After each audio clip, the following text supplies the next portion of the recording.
Greetings, everyone. Happy Saturday. Welcome, Mr. Chike. Good evening, sir. Welcome. Highly favored. Welcome. Happy Saturday to you. Good to have you guys. Thank you for being with me again today. How's everybody doing? I hope it's not too hot where you are. I hope you're getting some breeze because, man, in some places I hear it's very hot. So I hope you're staying cool, oh, and you're drinking a lot of water, keeping yourself hydrated. How's everyone doing? Welcome, oh, welcome. Please, oh, as you enter, please like. As you enter, as you come in, please like. Yes. So I'm just going to dive right in because I don't intend to stay here for so long. So we're going to jump right in. Let me see. It's a video I want to start with. Okay.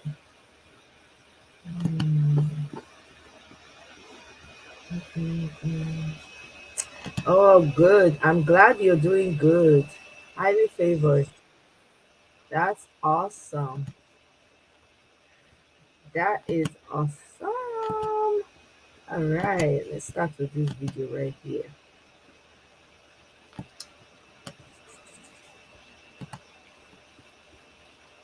EU bring report say about the last election wey happen for Nigeria. Then talk say the election was not free, it was not fair. There were a lot of lapses and all that. So that report was I don't really carry am because I felt because everybody dey carry am. So sometimes I just let you guys go and watch it somewhere else. But me, I be person wey be say I dey try to read and try to digest. I might not be right, yeah. You might be right than I am, but in my own sense, in my own way of thinking, I will also share it with you guys. And if you think it's okay, we can both relate. So the EU went further. The EU did not stop there. The EU went further to talk about your Lawal, your speaker in the green chambers. Is it green? Your Lawal. And it was like the court did a very wrong thing. Yes, the court. The Nigerian judiciary, the way we go now, they show say we not get level. No, not get level. Sorry, I don't want to study law, but I not come. Was it my cut off mark? No, it was not my cut off mark. I had 246 in JAM. But what happened? I didn't go for admission on time. So you cannot go check my JAM. So that one is sorry for another day. So more go. So it's a shame on you guys. So the EU said that somebody who did not take form, he did not contest for election. How come he became a speaker? Una remember when Korocha asked Lawal, say, he's surprised saying they see him for green chambers. How? Because he knows say he lost for primaries. So when he can't carry and come here, una court now put her for them. That is how election is being run in Nigeria. And then they talk who they want to put for them. Everything they will say go to court. The court go come talk waiting they want to. So after that report, people they go Twitter everywhere. I they look and they laugh. Now they insult EU. The same EU will invite come do kuna election. The same EU will give una money for election. Now I call they run on a mouth they meet. Me, I know that there's fire on the mountain. There is something happen. That same week where you draw that report, that same week Nigeria come Nigeria with their warship. May I tell you one thing, the Europeans are tired of we. The Asians are tired of we Africans because especially Nigeria, because they know say the moment Nigeria wake up, all other African countries go wake up. So fine, say the EU said now we full everywhere for Europe. If you go France, we did there. If you go Germany, we did there. If you go Italy, we did there. If you go Austria, if you go Switzerland, if you go US, if you go China, Nigerians are all over the place because you know why our country is not good. So the EU has to be fair in this. If our country was okay, EU not they get problem with Botswana or can't get problem with Namibia. I never want to see say they can't go put worship for Namibia or they can't go right say the election is not good because although they are small countries, but they are okay. And the people don't fly everywhere. They don't go, even South Africa, they don't travel anyhow. The way Nigerians say they jackpot with the jackpot for a living. So now, yesterday, when come back from, when come make me talk about this issue, some pro and anything, whatever, I don't know. They can't go, they protest for EU place. They talk, say, may you, no, they get the fear of God. Not to say the Europeans feel like, way they lie. So you guys, young-bodied people, young people, youths, not say it's not correct. No, you come up for house. Now go the whole placard for person who is still election. Nobody hold out, they tell you, God. Wetin do una conscience? Wetin dey worry una conscience? How much they want pay una? At the detriment of other Nigerians that are suffering, right? You will be okay. Others go dey lament. Which kind heart we get? When are we going to stop all this nonsense what they do? When are we going to wake up that, oh, when I my sweat, oh, now somehow we dey heat. When are you going to wake up that we need to fix our country? We need to let it start running, start working. We are blessed with everything God gave to us. Yesterday, I made a post about senators stealing money, and some of you came after me. One said they share money account to them. Which revenue or should they give federal government? Which revenue Ogun they give? Which revenue Ekiti they give government? Which revenue Ondo they give government? No, they talk because of saying a tribe. Can't you put this tribe thing? Put it down. Let's be factual. Forget my state. Have you been to Bayelsa? Have you been to Delta? Have you been to Port Harcourt? Is even fine.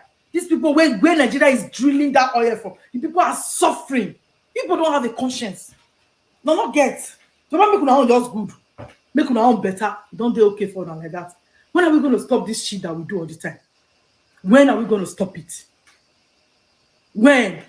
Set your conscience. Are you really doing the right thing? Is this really what you want? If it's what you want, so be it. But if deep down in your conscience, you know that this thing that this government is doing is wrong, but because it's not my tribe, I want some, or because I belong to this party, because not only Yoruba people they support APC.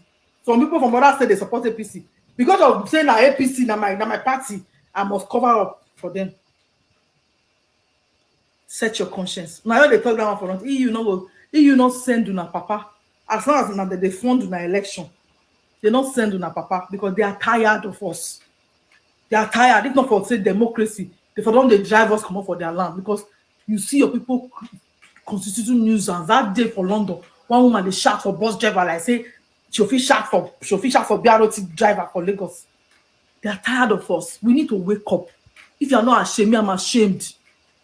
I'm ashamed. We are tired. We just come to another person's country and we feel everything is okay, it's fine with us. Forgetting, see Buhari, I don't go London, don't sit down for them. They enjoy all the good amenities. This is not the same way lock border because say person go you make phone call, bring rice will just go your lock border. I beg, I'm tired though. People should set your conscience very well. No, don't too much. Wait see. Okay. And I don't hear. I haven't, this one I'm about to play, I haven't seen it before. This is my first time seeing it. If anybody has more information about it, please feel free to come and share with us. Let us also be educated. Okay. The Hold on, let me start from the beginning. Nigeria's National Assembly is currently considering the NGO regulation bill for passage. It has gone through the first reading. It's gone through. Do you guys know about this NGO regulation bill? Does anybody know anything about it? Second reading. It's now in committee stage, and later this month, the Committee on NGOs in the House of Representatives in Abuja will be holding a public hearing on the bill. And it's important that you understand what this bill means and its implications for both yourself as a citizen and for the country in general. And let me be clear, this is the most dangerous piece of legislation that has come for consideration in the National Assembly since the return to civil rule in 1999. It covers the activities of every entity and everybody that is not government. And it affects churches, mosques, schools, universities, hospitals, everything, as well as humanitarian operations wherever they are taking place in the country, whether in the northeast or in the southeast or south-south, whether in the middle belt or in the northwest or southwest. It is totalitarian in its consequences. Now, what does the bill require? Basically, all resources, all funds, everything that are collected or liable to be collected and made available to service communities, individuals in need in this country will be subject to Abuja. Before you can raise funds in your church and your mosque, you have to get Abuja's permission. After you've raised the money, you have to return them to Abuja for Abuja to tell you what to do with them. And when you've done that, only Abuja can help you to do your audits. Nobody can operate anything without clearance from Abuja. It's worse than a totalitarian piece of legislation. For the old mamas and old papas doing isusu in the village, that is revolving credit.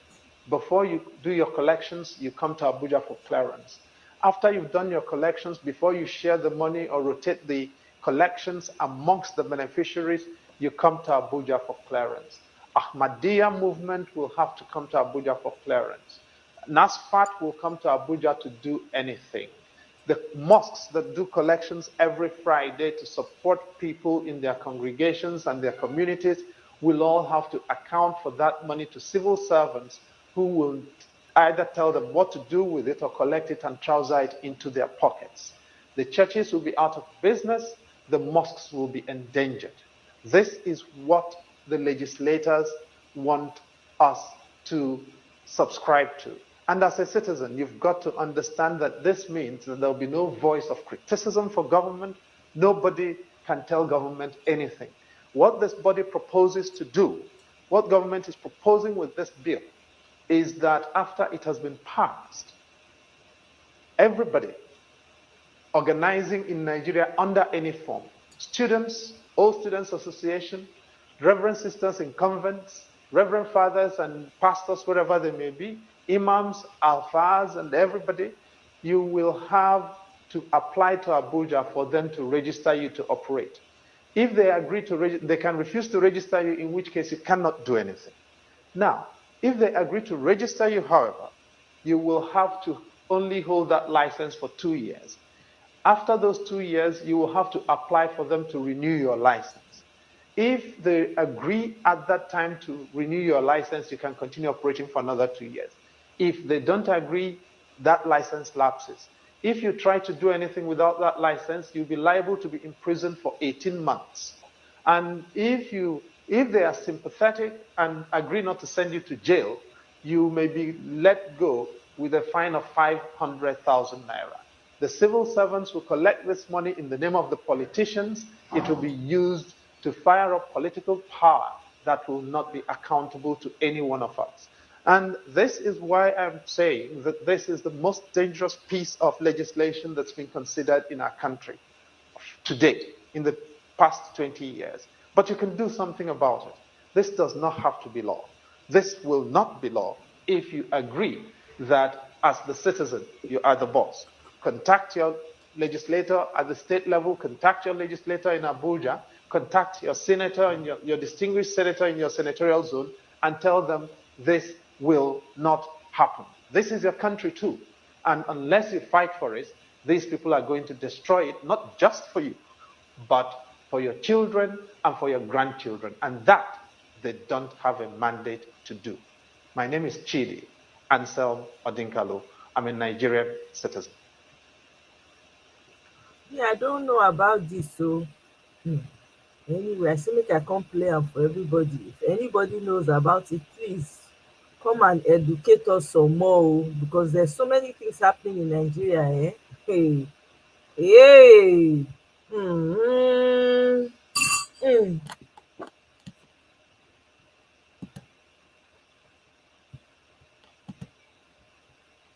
Appreciating the gentlemen of the press.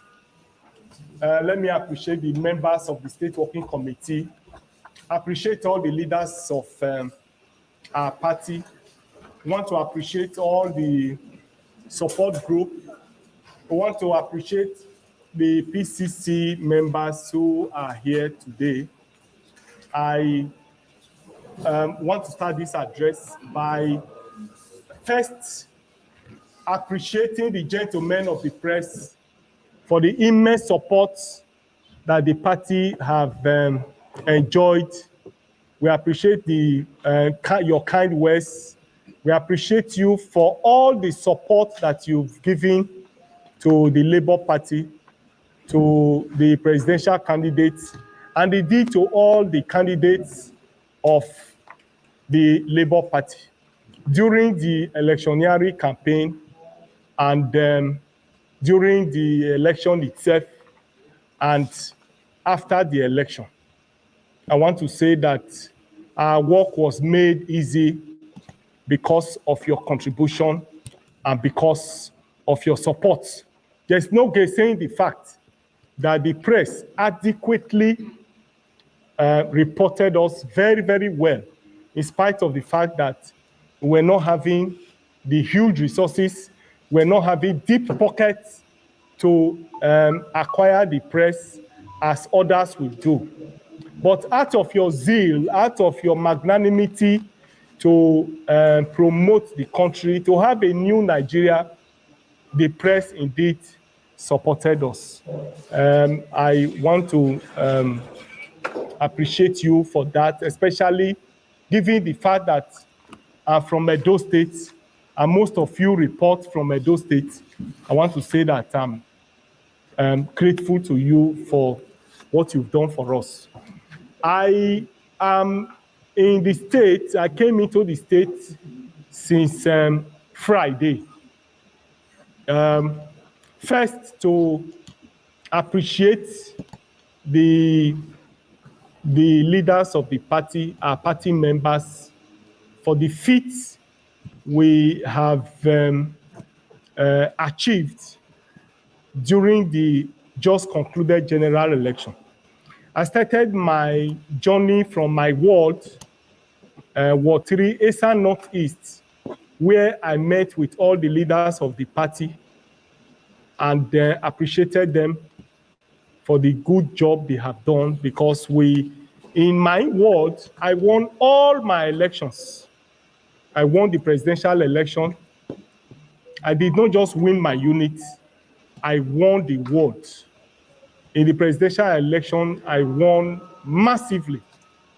The House of Assembly election, even though it was marred with irregularities, I also won my ward. And so I felt I owed it as a duty to my ward leaders and my ward executive to appreciate them for doing that honor to me. This is also against the background of the fact that my own unit, my own ward, is a PDP stronghold. That I vote in the same place with the late Chief Tony Aneni. And so is the home of PDP. And for that unit, for that ward to have abandoned PDP and follow Labour Party, I felt that I had an obligation to especially go back home to appreciate them. Thereafter, I have also met with my ward executive, my local government executive, where I have also appreciated them for the support they gave to us. And then I used the opportunity to reconcile the differences in the ward between the leaders and the local government executive that were having some slight disagreements. Thereafter, I've also engaged with the senatorial district, Edo Central Senatorial District, where I have also met with them, appreciated them for a job well done, and in view of the 2024 general election, I have also charged them, appealed to them of the need for them to build and consolidate our achievements in the party. Where we weren't strong, we have identified them and we employed them to take steps to see how they can improve on our areas of weaknesses in order to strengthen the party to be able to compete favorably in the local government election that is coming, as well as the Guba election that is scheduled for next year. And then yesterday, I had an exclusive and extraordinary meeting with the State Executive Council, where I also had the privilege of appreciating those State Working Committee and the Executive Council of the party. Because for the first time in the history of our state, Labour Party scored 79% in the presidential election. And so in this state, we produce a senator, we produce House of Rep members, and we produce House of Assembly member. And therefore, I had the privilege yesterday of appreciating the State Working Committee and indeed the State Executive Council, led by my comrade, by my friend and my brother, KSC Odbaloy, who has been holding the home front for me.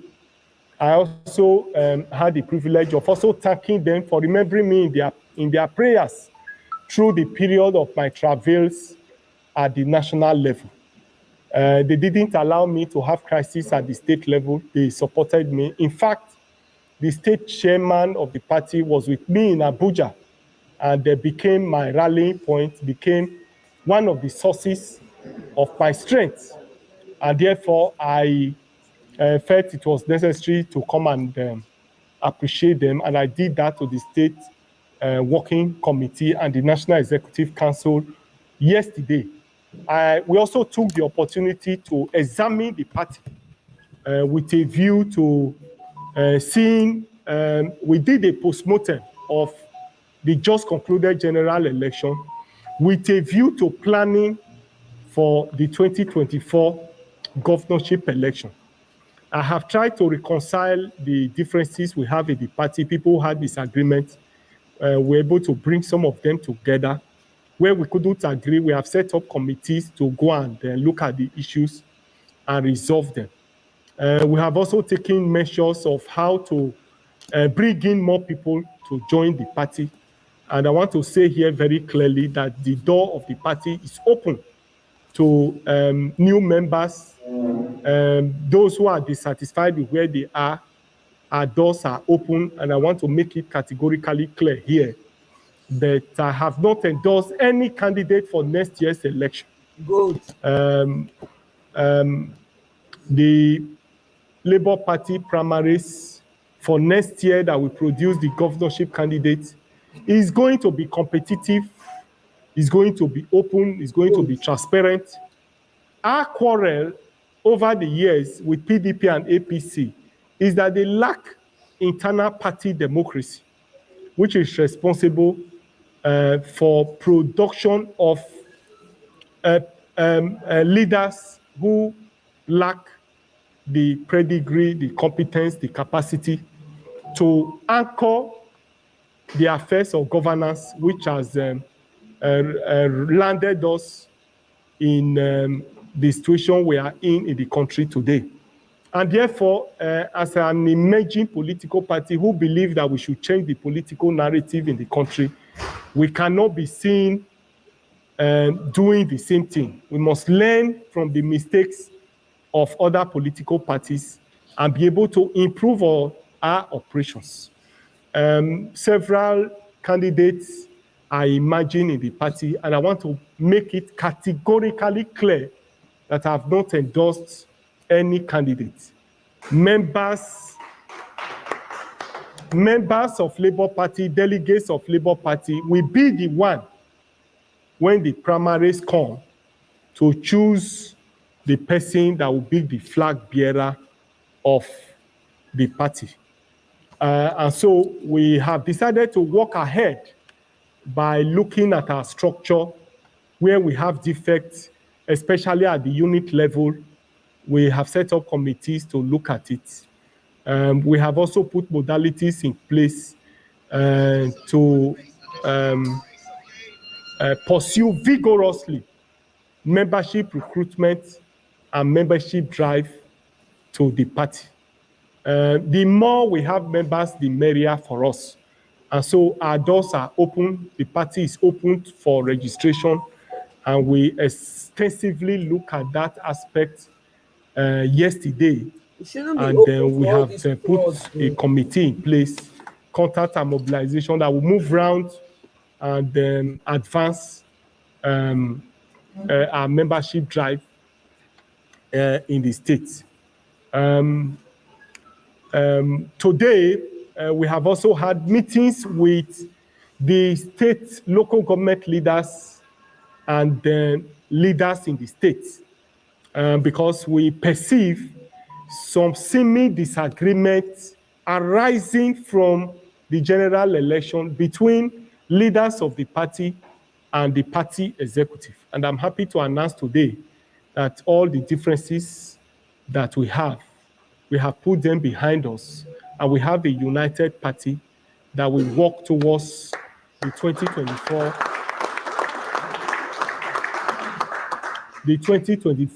global election in Edo State.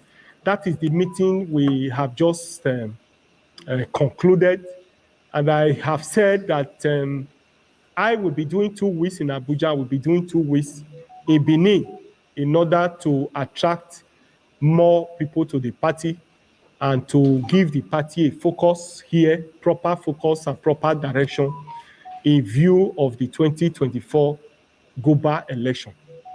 This afternoon, the next meeting I'm going to have here, and they're already here, are members of the various support group and the Presidential Campaign Council.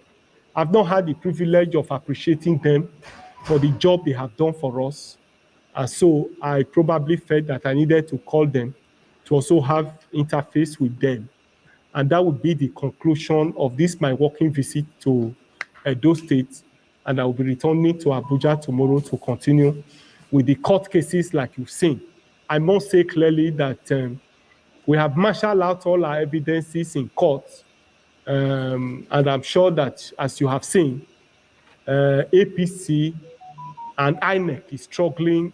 And I want to say that from what we have seen, we are doing very well in the tribunal, and I'm sure that justice will be done at the end of the day.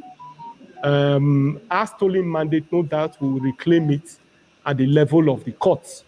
And that's why we have spoken and told our supporters that they should remain calm. We believe that we will get our stolen mandates from the courts. So I want to once more reiterate that we believe in the judicial process, we believe in the courts, we believe that the judiciary will do the right thing. And that's why even where people wanted us to be on the streets, even where we were under serious pressure to be on the street, we decided that we will go to court and be able to get justice at the end of the day. That's good, but my own thing is, please do not allow any thieves, all those thieves or all those corrupt people from other parties that are very good at jumping from one party to the other, because that's their way. Don't let them into your party. I understand that, yes, anybody can come in and be a part of it, but please, no, you have to set limits. These people are used to hopping from one place to the other. We can't afford it, abeg. Ha, there's no need for us to pretend about that one. National security depends on state.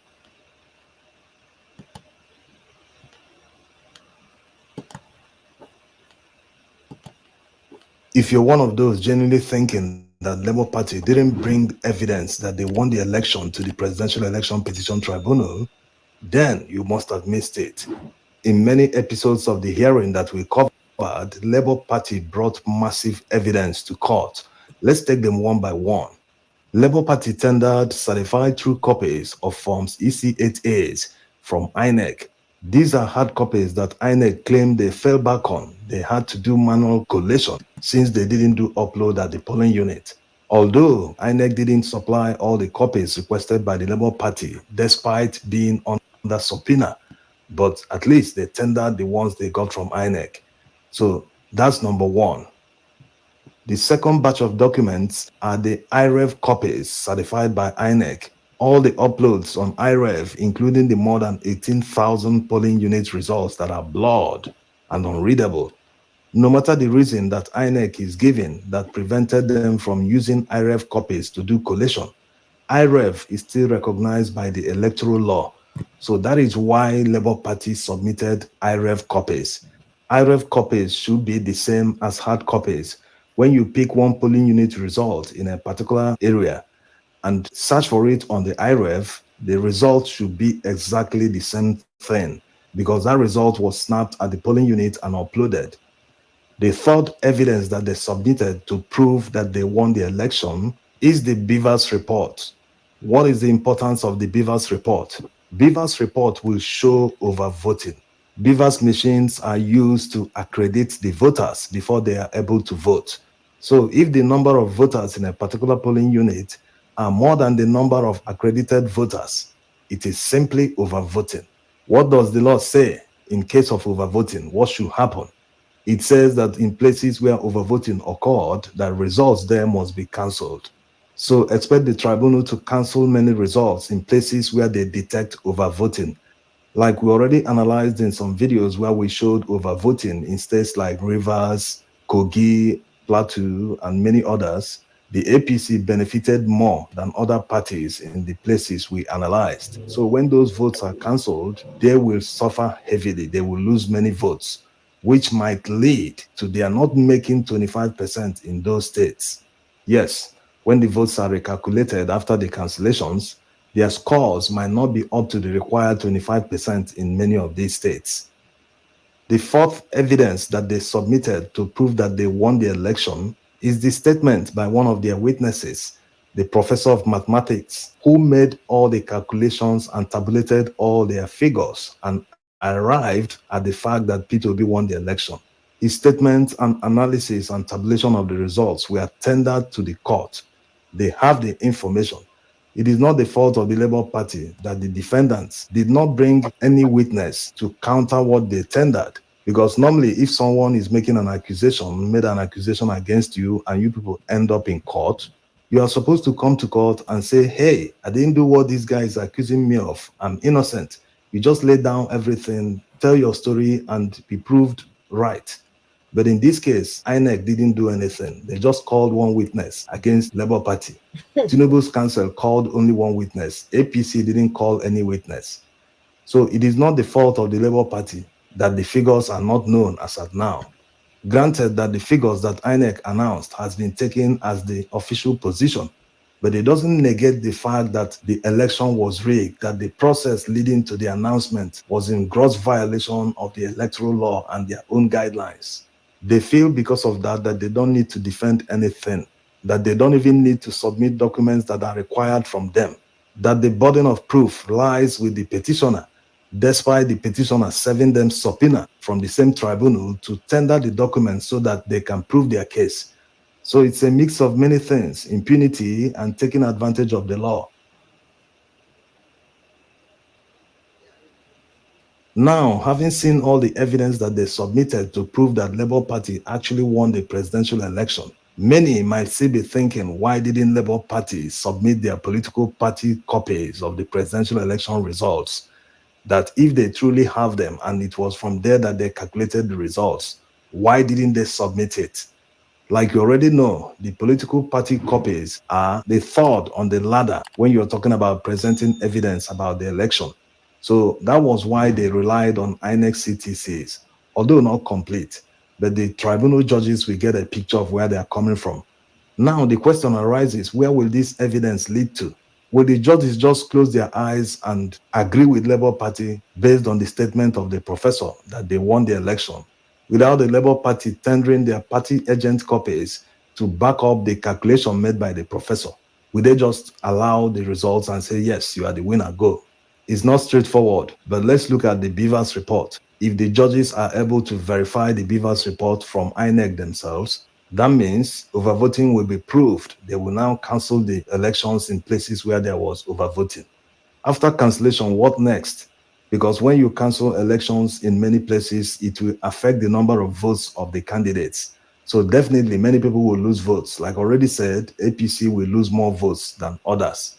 So this will affect their total number of votes. What will happen in this case? Definitely the judges will order a recollection of the results. They will invite INEC to come to court and recollect the results. If that is the decision, which results will INEC rely on to recollect the results to find out the actual winner of the presidential election? Before we find out which results they will use, let's see the impact of the more than 18,000 blood results on IREV. The impact is very huge. Let's assume that 100 persons will vote in one polling unit, and there are more than 18,000 polling units. That's approaching 2 million votes alone. Not that all of them will vote for one candidate, but it's a huge figure. It is very significant, which might be higher than the margin between the first and second after the recollation of the figures. And in that situation, it means the election will be declared inconclusive, which ultimately means that elections will be held in these polling units to determine a winner. They might even include places where elections were cancelled so as to determine a winner. Ready for blackouts? Is your fridge? You need the Patriot Power Generator 2000X.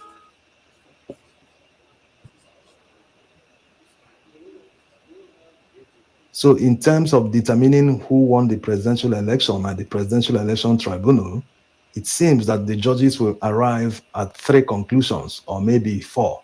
But before we go through all of them, let's see which presidential election results that INEC will use to recalculate the votes in case a recollation is ordered by the court.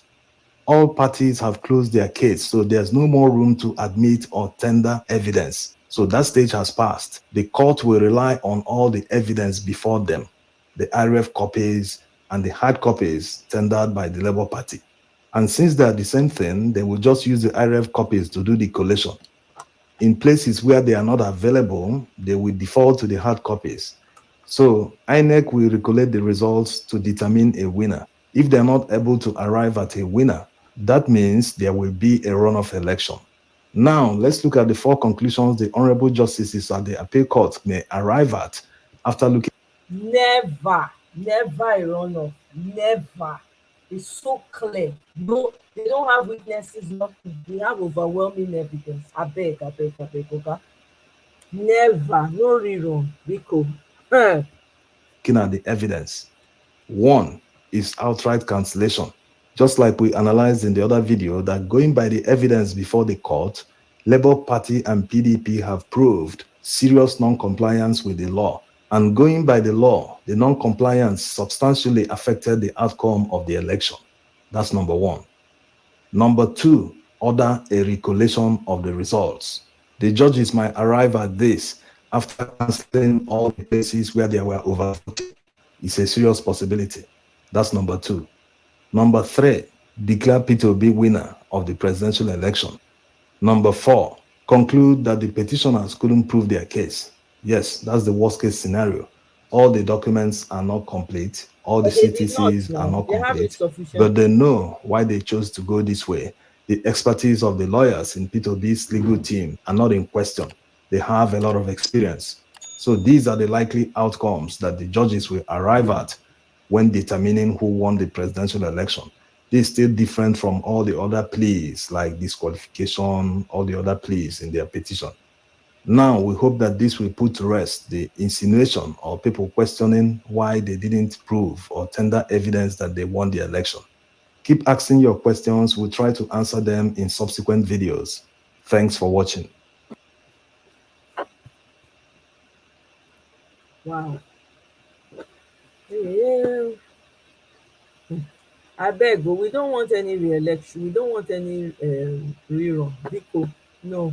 We have suffered enough. No way. Nobody's going to come out. They should forget that one. The evidence that Peter Obi has and LP is overwhelming. Is more than sufficient for them to provide a judgment, a landslide judgment. No questions about it. The other parties could not prove their case. Insufficient information. They didn't even have witnesses. I'm sure the 2 that came, they didn't have a choice because they have chopped money now. So they have to come and they can have to come and show loyalty by whatever. But even then, they couldn't even lie. They even dug their heels in more. So there's no way. And I quickly want to touch on it. Again, on social media, people keep talking about this jam issue with this young lady and all that. You know what?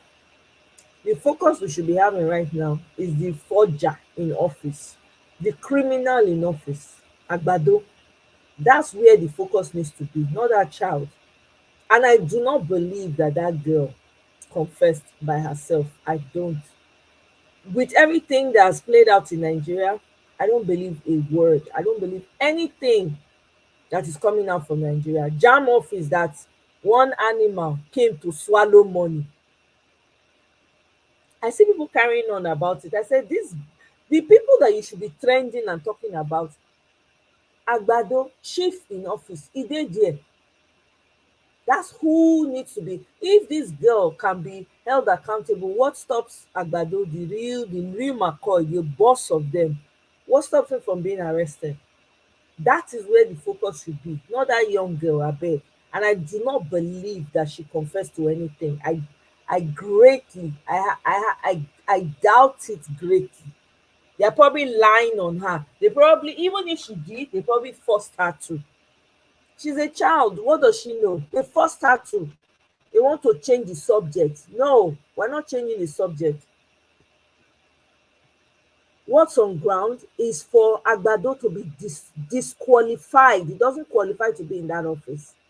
He does not. He's just warming the seat for the person that's coming to take over. He should be disqualified right now because the evidence is overwhelming. And we see what you people are trying to do with the DSS, trying to intimidate the justices, and it will not work. It will not work because we are watching every move that you guys are making. The justices, you think that if they decide to go with you think their lives will be okay?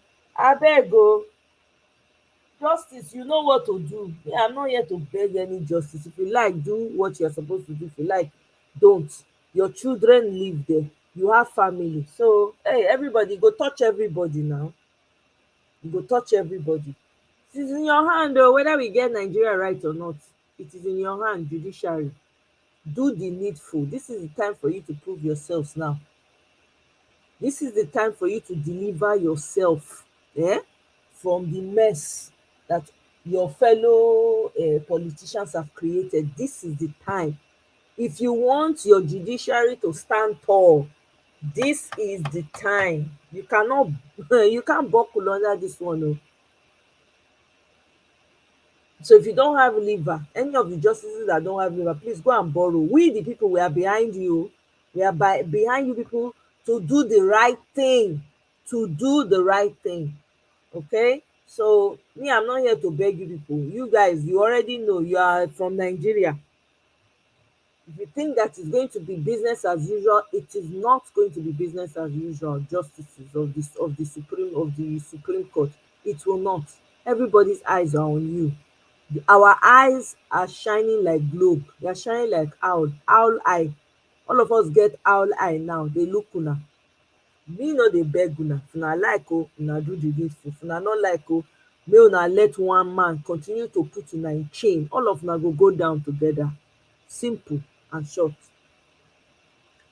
Kene, welcome. Skystream, welcome. Happy Saturday to you guys. Yes, so Kene, chief rigger in office. They never hold that one. They disturb person with wetin no make any sense. I no believe anything. I do not believe that girl she did not confess to Jack. Even if she did, they forced her to. Is it not the same jam that animal came to swallow money? There's no truth in any institution in Nigeria. Let's just say it. It is all rotten. I don't believe the stories. I do not believe it. They should leave that poor girl alone. Abeg. They should leave her and her family alone. After all, they are not the ones that are causing the problems in Nigeria. The babanla of them, the main one that is at the top, that is warming seat right now, he is the worst of them all. Why is he still doing, what is he still doing sitting there? He should be the first person they should pick up on, not this young girl. People have turned this whole matter into another thing. They should leave the girl alone. She has nothing, there is nothing to hold her for. Abeg, they should leave her alone. If the society is good, will we find ourselves in a situation where we're having this type of conversation? We will not.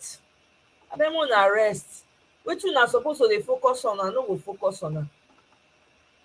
Na the girl na im make petrol be 700 naira per litre.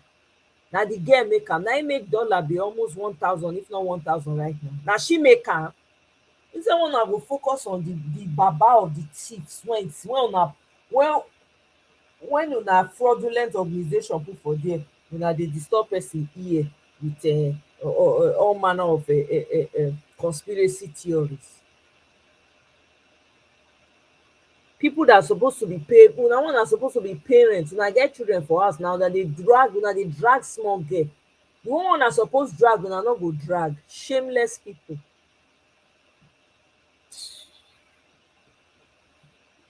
I know Skystream, I intentionally no wan play that video because for me, I wan protect, I know that girl no be the problem.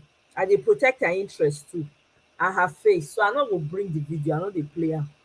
I no dey play am. Exactly, yeah. Okay, I see am now. You say you need to see the video where the little girl, I know she no confess. Now, you know as e be for that country. Dat girl no confess. You no get wetin dat girl no confess. Una forget that thing. And anything wey dey come out from Nigeria, I no believe, because our system is broken. It is rotten beyond measure.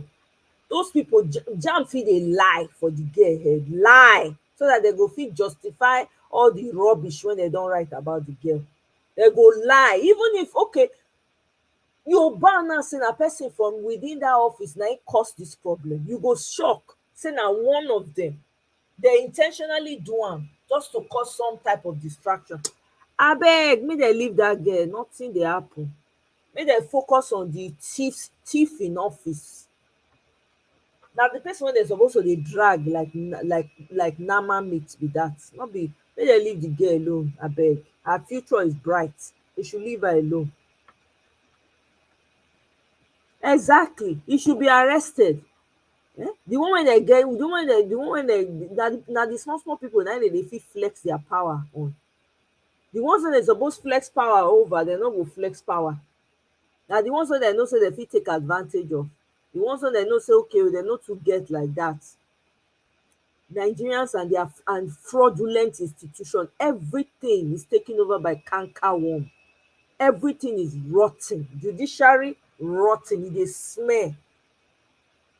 Security smelly, all of them. Everything has broken down. There are no structures in Nigeria, none whatsoever. Everything, nothing dey work, nothing. No light, no water, no good road, no good governance, nothing. Not everything don crash. This is the opportunity that the judiciary has to redeem itself. If e like, make e redeem. If e like, make e no redeem. It's very simple. E go touch everybody. Shebi they themselves, they get families, so they the woman for Abia State, when e say no, if I perish, I perish, I must give the owner his property.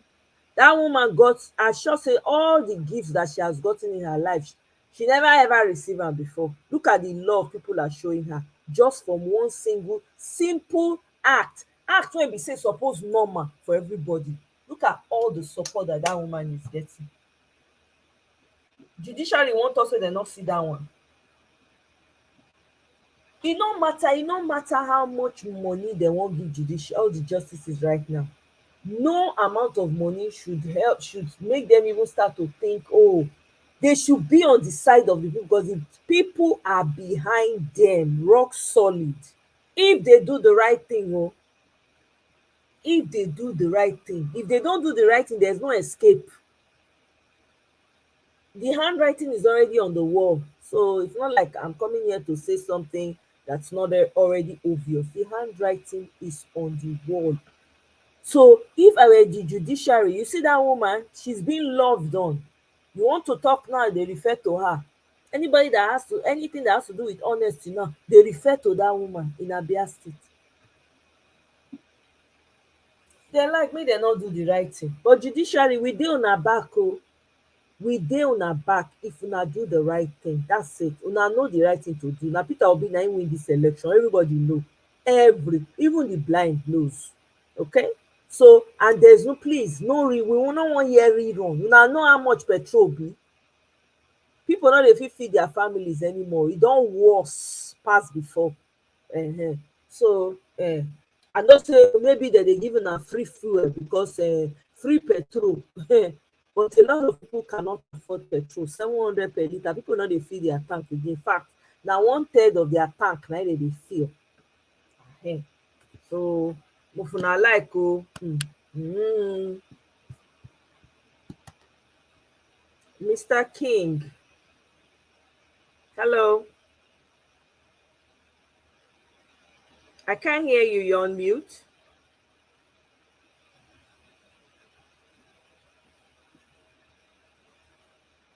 Mr. King.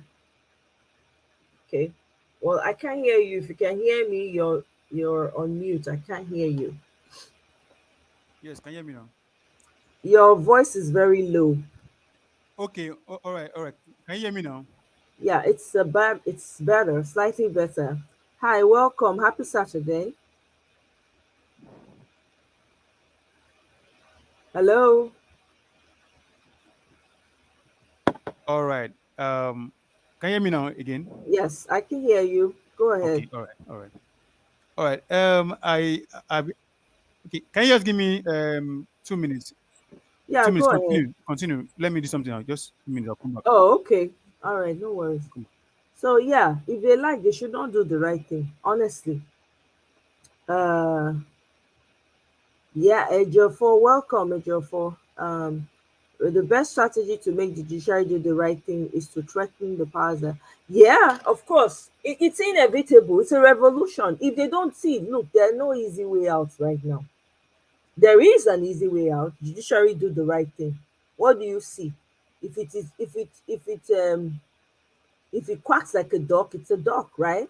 So the handwriting is on the wall. Peter Obi won the election. Give it to the man. Give him his mandate. That's the simplest way. But if they want to do it the other side, the people don't ready, because guess what? Society, the way the country is now, is not even helping anybody. So people right now are at the final stretch. They're like, whatever, we don't care anymore. So guess what? If they like, let them do the right thing. They like, the revolution go meet them. Now their front door go take start. Nigeria go divide. If dem no give Peter Obi, it's very simple. Everybody go your way, answer your father's name. Go and be ruling yourself in your father's compound. That's what it means.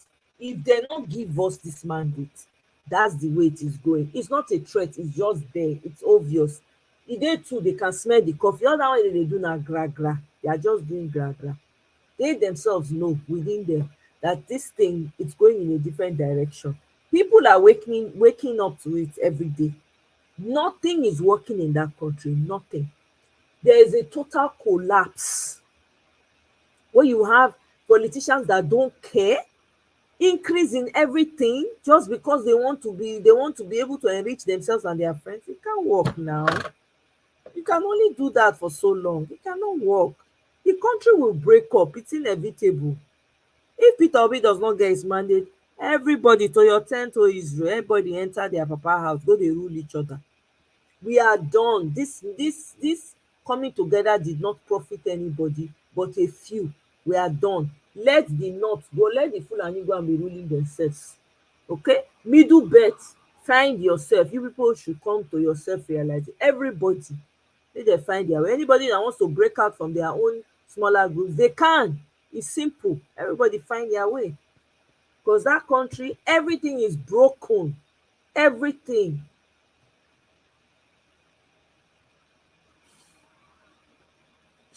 Don't mind them. They didn't. So instead, they turned around and they are saying the girl confessed to. It's a lie. No, but Anybody that believes that they are all the same, they are all Agbadorians, anybody that believes that girl story, that is retweeting it or talking about it, they are all Agbadorians. They are all trying to spin a narrative that will not work.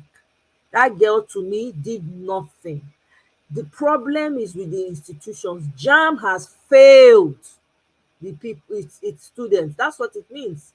JAMB that said the animal came to steal money in their office. Is it that kind of person? Because kind of institution I want to believe. JAMB is junior INEC.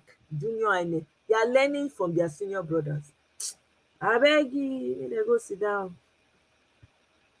So why is everybody going that she confess? No mind dem, na wetin the narrative wey dem wan spin be that. Me dey talk say na lie. Even if the girl by herself come out say the right, maybe na article, na lie. There's no video anywhere, and even if there is, I'm not showing it, because guess what? We have a bigger thief that is sitting as president. If dem no arrest that one, that girl no do anything. Make JAMB go check himself. JAMB na junior INEC. Dem dey learn from their senior brothers. Abeg. Exactly. Thank you very much, Kenny. A country where person go steal agege bread, small bread, half bread, dem go carry tire put things for im head. Person get 500 million, billion, wetin be even million? Million good na. Billion with all the escorts, all the police, dem go dey protect am. Abeg, arrest the real person, the person wey e dey, wey e sit down, wey be their oga, wey be the chief of all thieves, wey take our property. He sitting there as he warming the seat, because it's only temporary. Then until they arrest that one, arrest everybody around him, then dem fit talk about this girl. Make dem leave the girl and her family alone. Make dem leave am. I hear say people dey withdraw their scholarship. I'm like, why are they withdrawing the scholarship for the girl? JAMB is a fraudulent institution itself. Not be today people don dey complain of JAMB. JAMB is a fraudulent institution. Institution wey be say the animal come thief money, dem no get nothing, dem no get explanation. Na that kind institution wey person want to dey believe. Anyway, people wey dey believe am, wey dey retweet am, wey dey talk, na Agbadorians dem be. The ones wey dey retweet am wey no be Agbadorians, dem no get work to do, because the main focus is the one at the top, the one that is sitting on the seat of president, that we don't even know who he is. Whether na she, whether na he, we no know. Where e dey come from, where e dey go, we no know. Which school e go, we no know. Everything about him fraudulent. You never tweet, you never talk about that one enough. Abeg, make dem go sit down. Hey, Sister Rita, welcome. Oh. Welcome. Yeah? My sister. No wahala. Yeah? If they like, let them do the right thing. Nigeria, that's it. Me, I'm not, personally, I don't, all that one of, I don't care. Judiciary, they're blind. They're not the way, they're not they see. They don't get eye for front of their heads. Abi their own petrol na another, and I guess the petrol when they bring come na fake sef. It not dey last. They put the petrol, before you know, it be like alcohol, rubbing alcohol. By the time you drive from here to A to B, the thing don't disappear. Effervescent petrol, na they sell to them for Nigeria. Fake petrol. These people are criminals. If they have not dealt with those people and have not dealt with the chief of all thieves, that is parading himself, an impostor that's parading himself as the president, they should leave this girl and her family all the way alone. They should go and, first of all, sort all that one, all the drug barons that are around him, all the thieves and the kleptomaniacs around him that he's surrounded by. If they never touch those ones, may they leave this girl alone. Abeg, this girl na the least of their problem. Yes, so it's Peter Obi or no one else. So Peter Obi or no one else. If they not give Peter Obi a mandate, may everybody enter their papa house. That's it. Simple. May everybody may they go dey rule themselves. It's true. There's no need. Let's not pretend. Let's not pretend. If Peter Obi doesn't get it, Everybody go your separate ways. It's simple.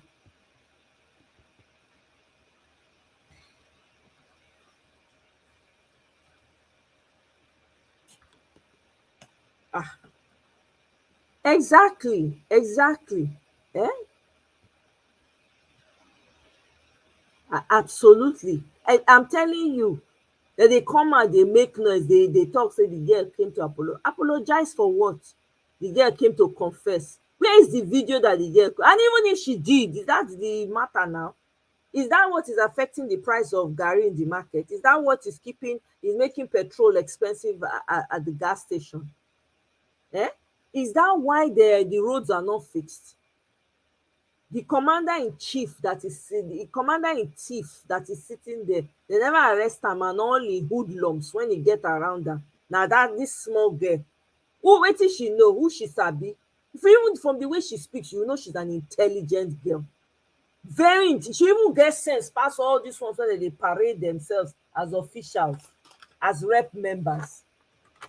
Honestly, she even composes herself more. Abeg make dem go rest, dem no get better thing to worry about. Exactly, Romari. They always need a scapegoat. Exactly. We figured that one out.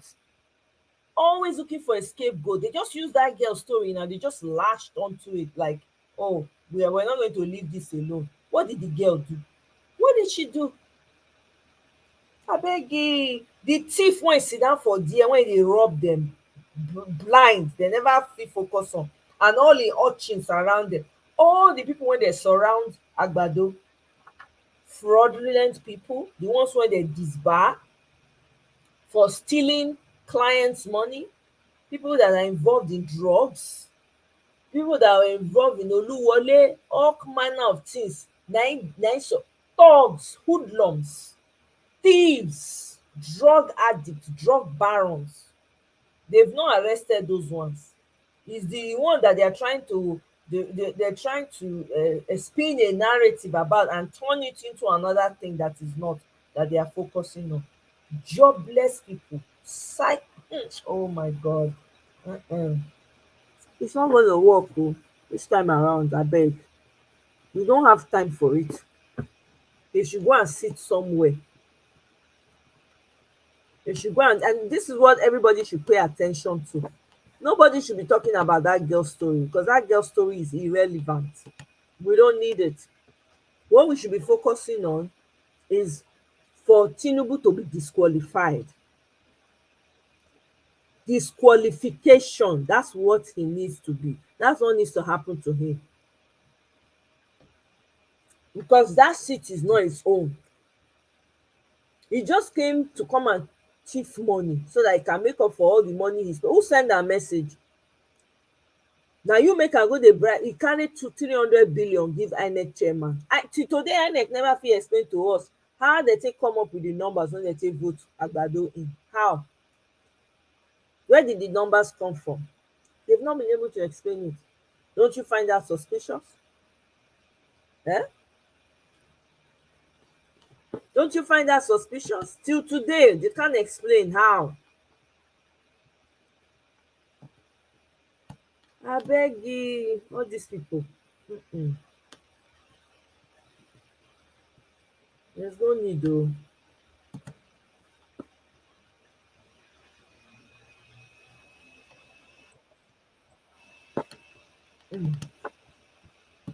Jokers.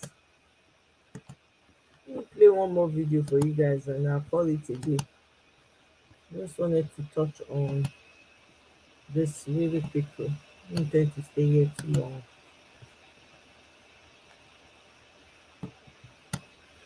Chinua Achebe, that great writer from Nigeria who wrote as his magnum opus, his greatest book was Things Fall Apart, but people have not read his Ant Hills of the Savannah, in which Chinua says he does not know from what inexhaustible wells of patience the poor man in Africa draws. He is constantly abused by politicians and he or she does not react. He goes to a public rally and he is sitting under the hot sun. He or she is sitting under the hot sun, But the so-called leaders are sitting in air-conditioned places watching from afar, and then they harass them on the roads with their never-ending motorcades. And after they have finished, then they have a choice of the best food in the world, and we do not get angry. Africans must get angry. Yeah, so now here, let me play it again in case you're not here.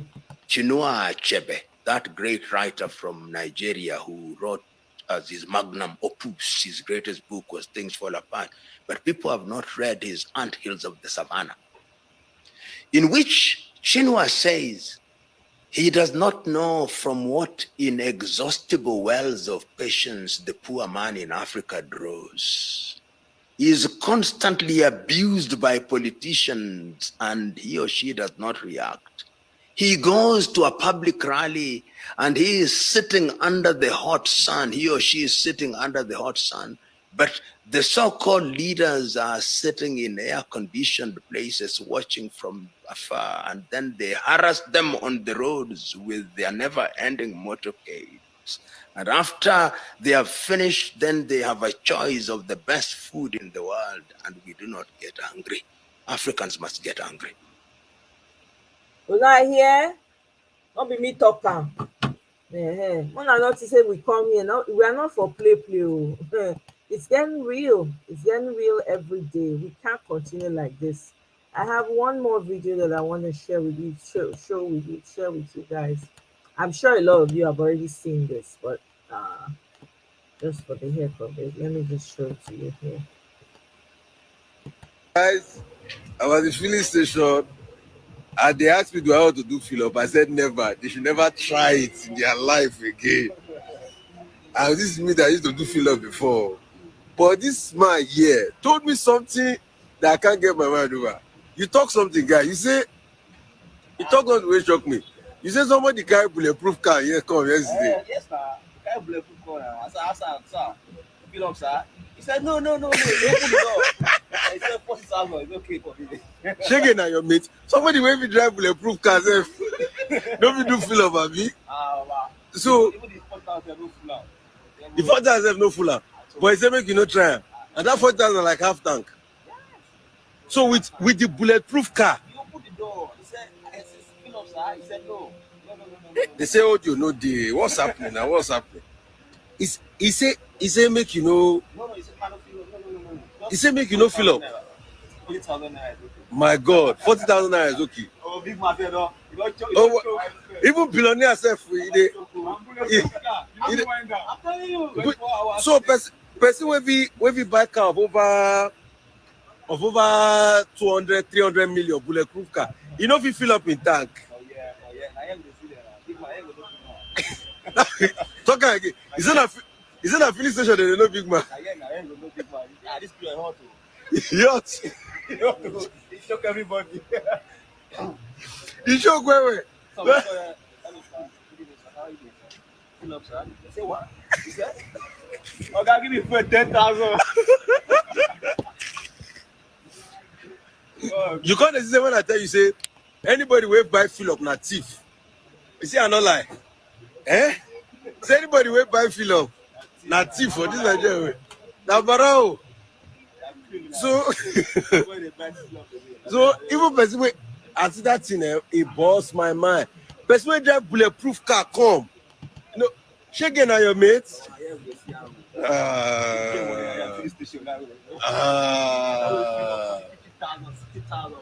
You know if you fill up again. Oh boy, and I brought you. Even this, that's why you see say bike they buy 8,000. The bike Okada they buy 8,000 fuel.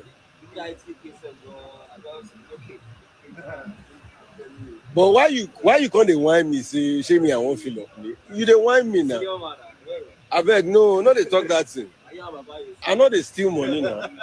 You say you gonna whine me?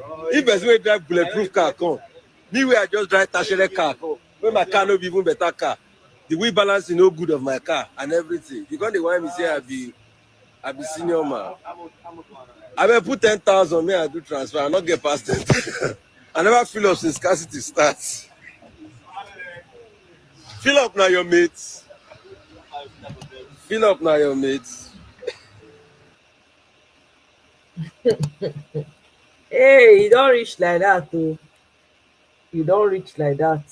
Mm.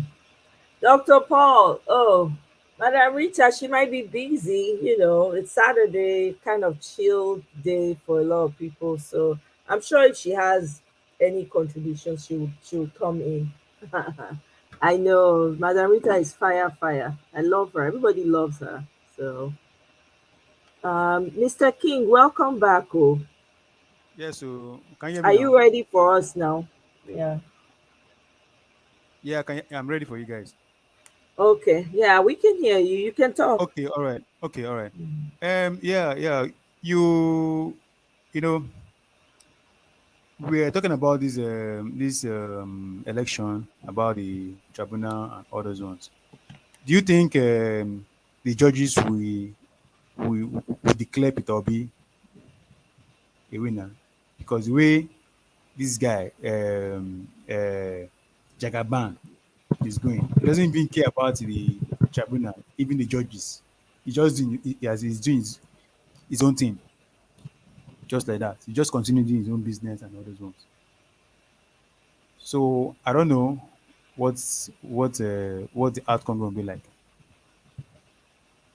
Um, it's because in their because interest. the guy is working seriously. He's working. He doesn't even care about what's happening. He's just busy doing his thing. So I'm sure the judge has been settled already. So all this one we are It doing, doesn't. they just To need me, the that doesn't matter because but judges know what time it is, in their own interest, for their own good. Hmm? They better sweep it or be. They better return that mandate. They better. It's not okay, even begging. They better do it but please, because though, I the want to understand evidence something. is overwhelming. Everybody can see, even the European Union. Eh? For the European Union to come and write that type of report and give accurate, everything they came to tell us is not something we don't already know. Everything that they came to say is not something that we don't already know. For them to come out boldly and say that there's problem for Tinubu already. If I were people around him, I would just be telling him, Joe, you know what, just start winding down. Just wind down. I'm telling you. Because there's no way out for him. It's not even up to, if the judiciary likes, let them not do what they're supposed to do. If I Well, were the judiciary, I would stay on the side of the people because the people will protect you. If they like, let them collect all the money in the world and then come and do. People are waiting for them. It's not me. I'm not threatening. No, it's what is obvious. okay, all right, no problem. I want to find out something here. The UN, did they mention Peter B has the more edge, or they just said it generally like, okay, Tinubu's in trouble concerning this election? You will need to go and read that document yourself. Every information that you're asking me right now is in it. Everyone needs to go and take their time and read that report.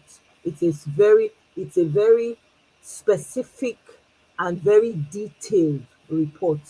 They talked about how the election was very was not properly conducted. The fact that there was no transparency, the fact that INEC messed up. They mentioned Lawan that came back as Speaker of the House or whatever, how he was not elected, every single detail. So you will need to go and read the report yourself, Oga, to know the response to that question. But the summary of that report tells you exactly how everything played out. The EU people came in January of this year, right? They did not leave until April.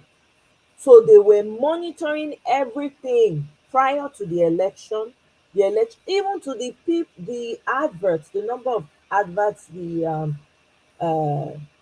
the adverts that were brought out by each of the parties. APC had more adverts, that followed by PDP. The national stations, the people that the parties that the stations talked about the most, APC and PDP. It was only Arise News that came out as balanced. These people went in as in details. They broke everything down, every minute detail. There's nothing missing, to the point where they even screenshot the comments, the bigoted comments that were being made and the lies that were being told by Otobo Keyamo and Fofu Kayode. It is in the report on page 92 of the report, that particular one.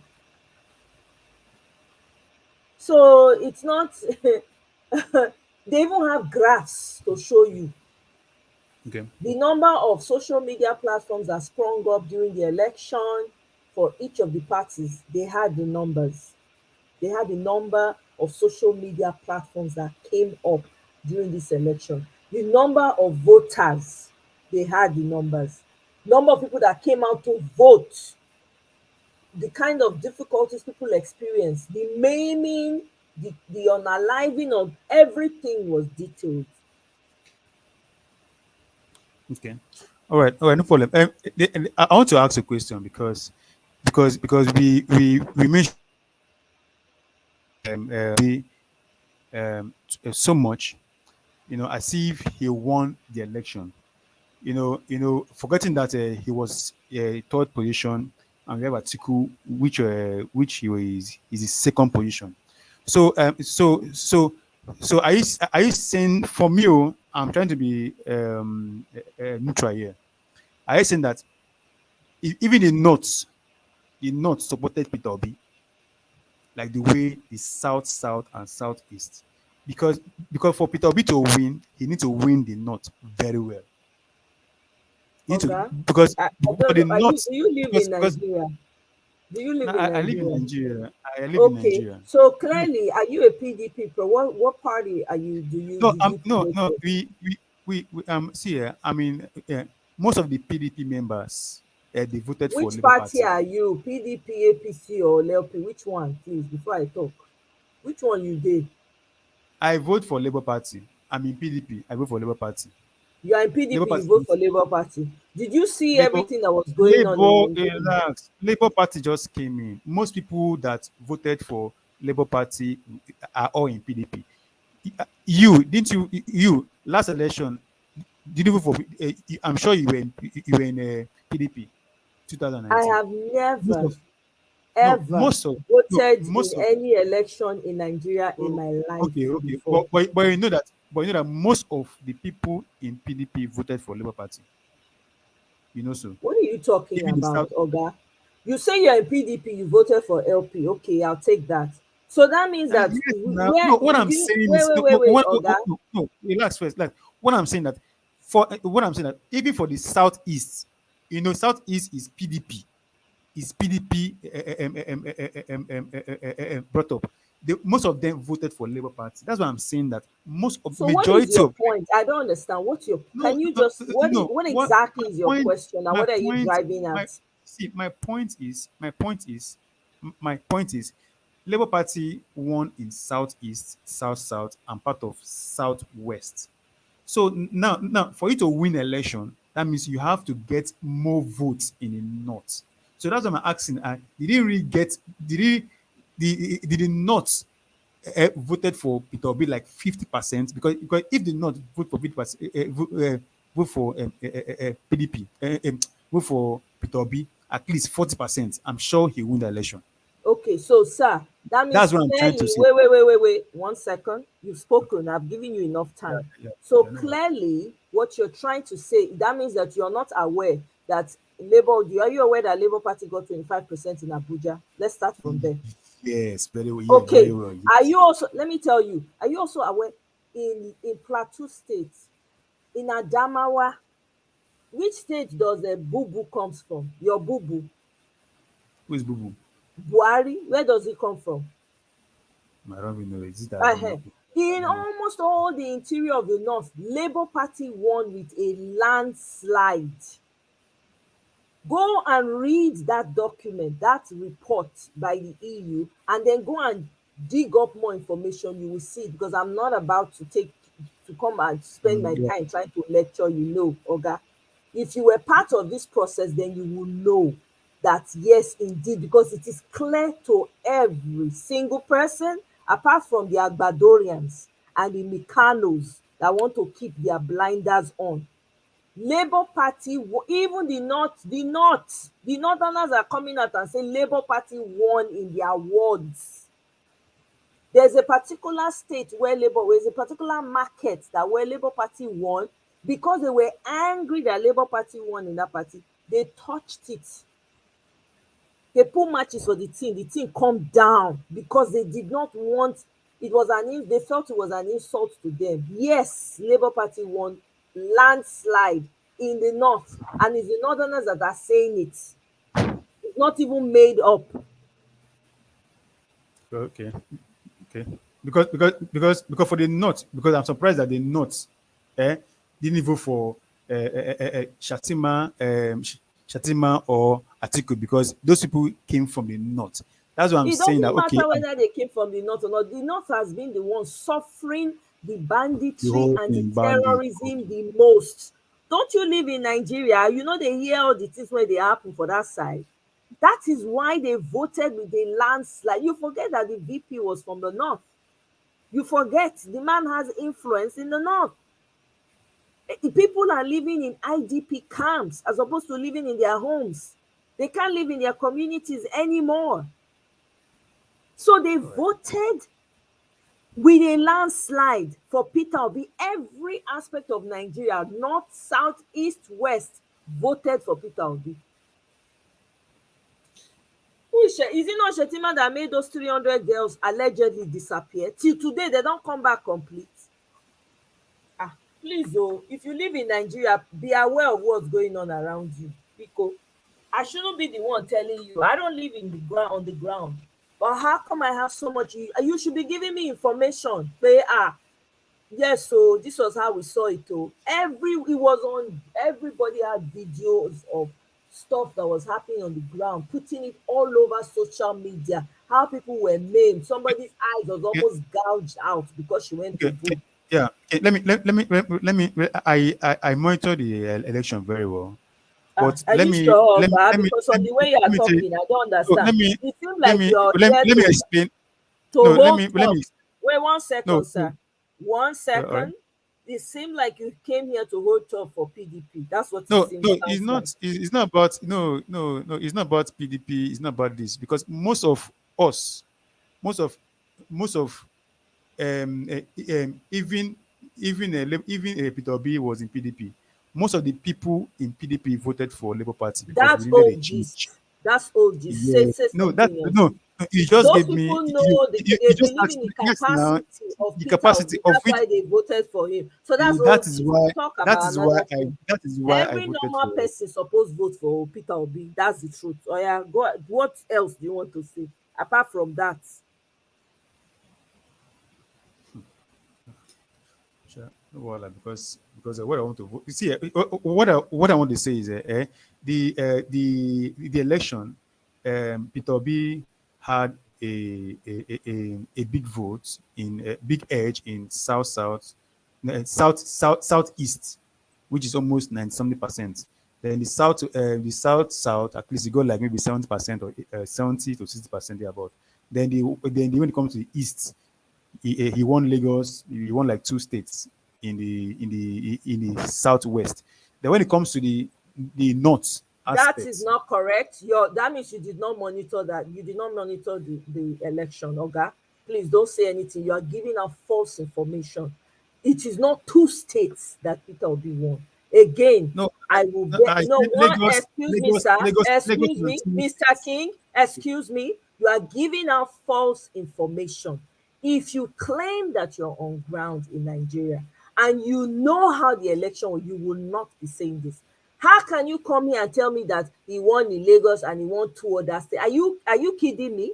Are you Where, kidding me? where, no, where That is means no so wait? don't leave. Wait, wait, It's wait, based wait. no, Excuse me, it's sir. based on the Excuse me. result. It's Excuse based me. on the Can I result speak? that was it's Oga, based on the result that was please, you published. gotta. It's my channel, so when I say I need to speak, I don't have to yell for me to get my voice across. Please have some respect for my platform, okay?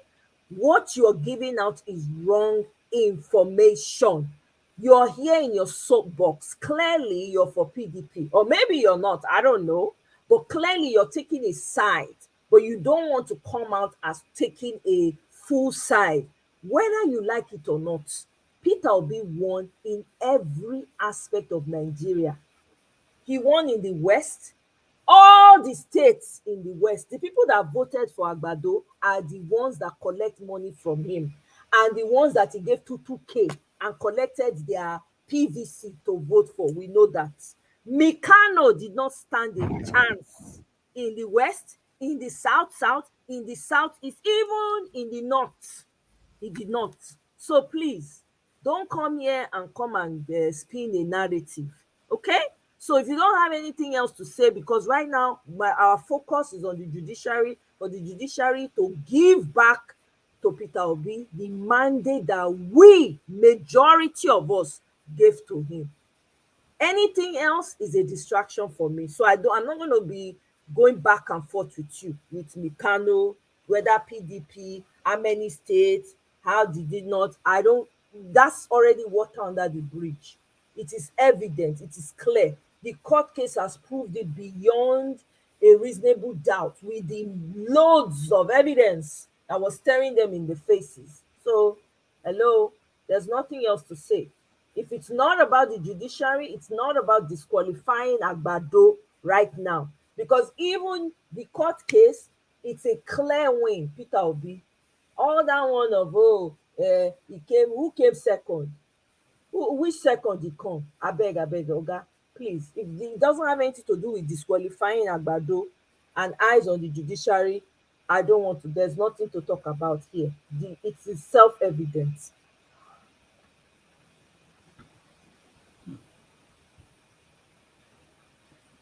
Okay, no problem. Is that all? Hello? Yeah. Do you have Yeah. anything to say about disqualifying Agbado and the judiciary on trial? Those are the only two things that we are focusing on. The problem I have is Jagaban. I don't know the judges. I'm sure they might favor Jagaban. They might, because the way Jagaban is doing things, he has changed most of the generals, the IGP, the We don't give a IG, damn, and we don't IG, care. The and he has IG, changed so many things. So whatever, if you like, let so him change his so tone. so this so He APC can't win. He cannot stand. APC is ready. So I'm not even, Let me, let me tell you, APC is ready. Agbado party is dreading LP right now. They are afraid. They are shaking in their boots. So I don't care if he's talked to he's changed all the officers, he has put rocks in front. It is not going to work. Okay? We are collecting that mandate. There is nothing that man can do. He is powerless at this point. We are collecting it from him. He either wants to leave the easy way, or he will leave the hard way. Two options, and only two. So there's nothing anybody can say. Okay. If he likes, let him change and put metal that we have never seen to fence around his house, or fence around Aso Rock, and put people that we've never seen. Go and hire people from somewhere. It is not going to stand. LP, Peter Obi, is taking back his mandate, clean and clear. Okay? So you can't spin that narrative here, Mr. We hope King. so. We hope so. It's not We about pray hope. So that- for you, you can say you personally, you are still hoping. You are like 20 meters, You know, you are like 1,000 meters behind. So we are not on the hope here. If you are hoping, please take your hope and all right. hold it to your chest. No, Don't no, bring no. These politicians, they are hungry. They can do anything. They can do anything possible. And we are ready to do Power. anything now. We Yeah, too, we are so ready.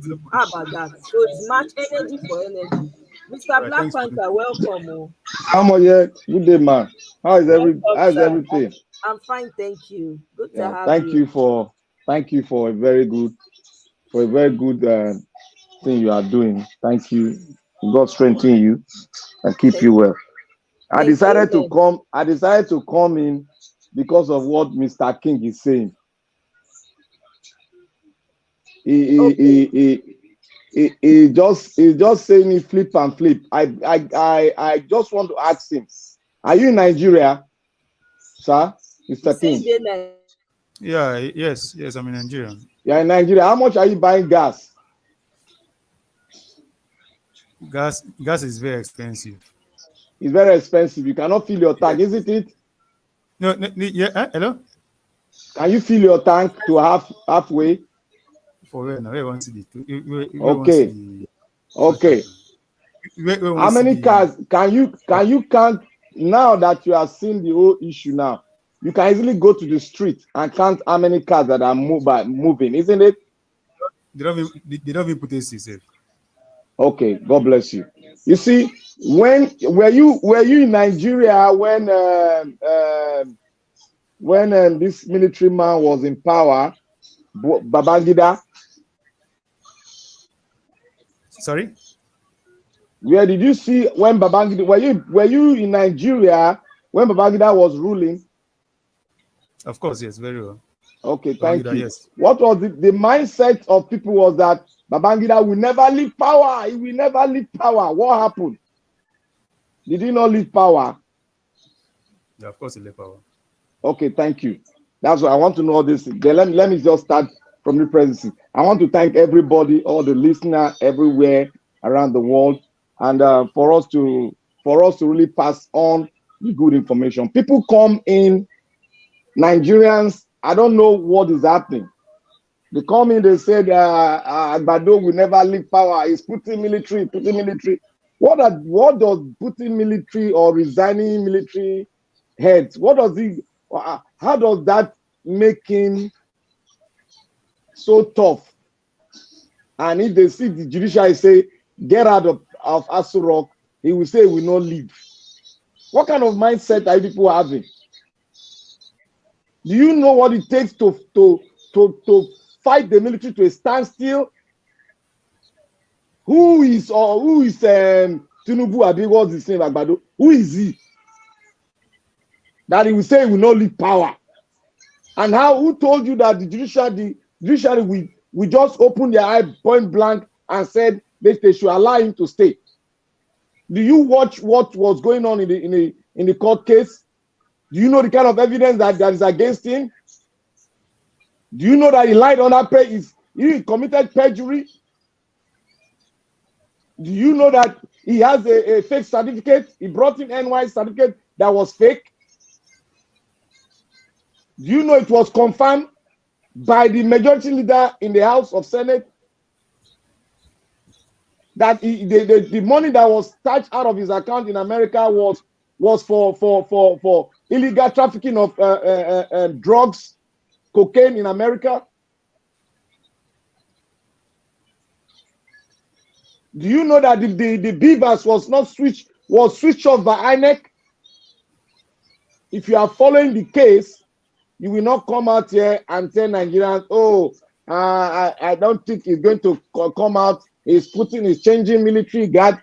Which, let me tell you, if you are the president of Nigeria tomorrow, the first thing you will do is to change all the military guards, is to change the IG, is to change a lot of arms that will be working for you, because you got to put people that are loyal to you in power. That is how it's been done all over the world. So changing anything does not influence, neither can it make him stay in power less than 1 second when they pronounce the new commander-in-chief of the armed forces. Do you know what that means? When the judiciary says the new commander-in-chief of the armed forces is somebody, is so person. Do you know what that is? You cannot stay in that position for 1 second, because the loyalty and the sovereignty of the nation has been transferred into the hand of another person, and the guard of honor is changed right in that minute. It's changed. And that is a routine that can never be broken, because it's sacred. It cannot be broken. Even in America, When then Trump was in power, people were saying, "Oh, will Trump leave? Will Trump leave?" Most of the patriots said, Yeah, "Why you're won't right. he leave? Why won't You're he right. leave? If he doesn't leave, we'll go to White House, we'll pull him out Pull him out, yeah. because that is not his house. That is our house. The sovereignty belongs to the people of America. That is our house. It's not his house." Immediately, there's a pronouncement of a new head and commander-in-chief of the armed forces of any country. He leaves. He ceases to exist, Yeah. and the loyalty stands in the hands of the new person that has been pronounced. And if he's decided to stay there, hell will break loose. And if hell is broke loose, nobody can stop the Nigerians from taking over Aso Rock. Nobody, I repeat again, nobody. Because judiciary have pronounced it. And why are we talking about this? Is because we have so much left our sovereignty in the hands of the judiciary because of the Glancoya and the satanic INEC chairman that we had. Because in no ramification should the judiciary pronounce who your president will be when you own the sovereignty and you decided to go to the pool and decide who will lead you. But because of the satanic manipulation of these Glancoya vampires all over the place, that is why the judiciary got to make the call now. That is the reason why the judiciary got to make a call. And the judiciary, with this fact placed on ground, it is left for the judiciary to either let the garrison loose or keep the garrison closed. If they let the garrison loose in Nigeria, the people will revoke. The silence of the people is not because they don't know what is happening. It is because they are waiting for what the judiciary will pronounce from the case. All ramification, APC has lost that case. In all ramification, they have lost it because all the guards and everything they presented was even against them. Even the majority leader in the House, right in the dock, said that the money that was brought out of Tinubu Agbado, aka Agbado, was a proceed from the drug that they had sold in America. And that was a criminal case. But because of America, how their judiciary work, he cannot be extradited because we are under the military rule. They cannot extradite. So they now proceed. And his own case, his own jail term was for them to take the money and empty his account in America. That was his own jail term. Because we don't have any, then we didn't add any extraditing agreement with America, they couldn't extradite him. That was it. That was it. If it were now, they cannot hold him down. They must extradite him. So that if you don't want if you want to keep him, America will come in and take him. America went into Noriega in Panama. They took the president out and brought him to America. Straight, they took him out of power and brought him to America. And his jail is still in America now in jail. The president of Panama, he was involved in drug, and that was affecting America. There's nobody they cannot pull out. No matter how you strong, they can pull out the president of Nigeria if need be. So when people come up and think that, oh, he cannot move out because he changed guard of honor, who is Nigerian army? Who is Nigerian army? That they can't, that they will face people that the people, oh, Agbado is the president. When the judiciary pronounced, Agbado ceased to be president. So get that into your mindset and stop any other thing, because Nigeria has faced the military headlong, and because of the force of the military changed guard and handed over to the civilian. It was the Nigerian people that made this democracy to come to place, and Agbado was never a part of it. Agbado was never a part of it.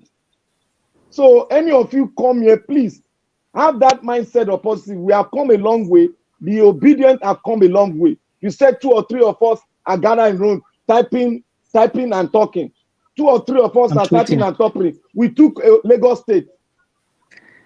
We took so many states. We have governor. Another governor is in the making now.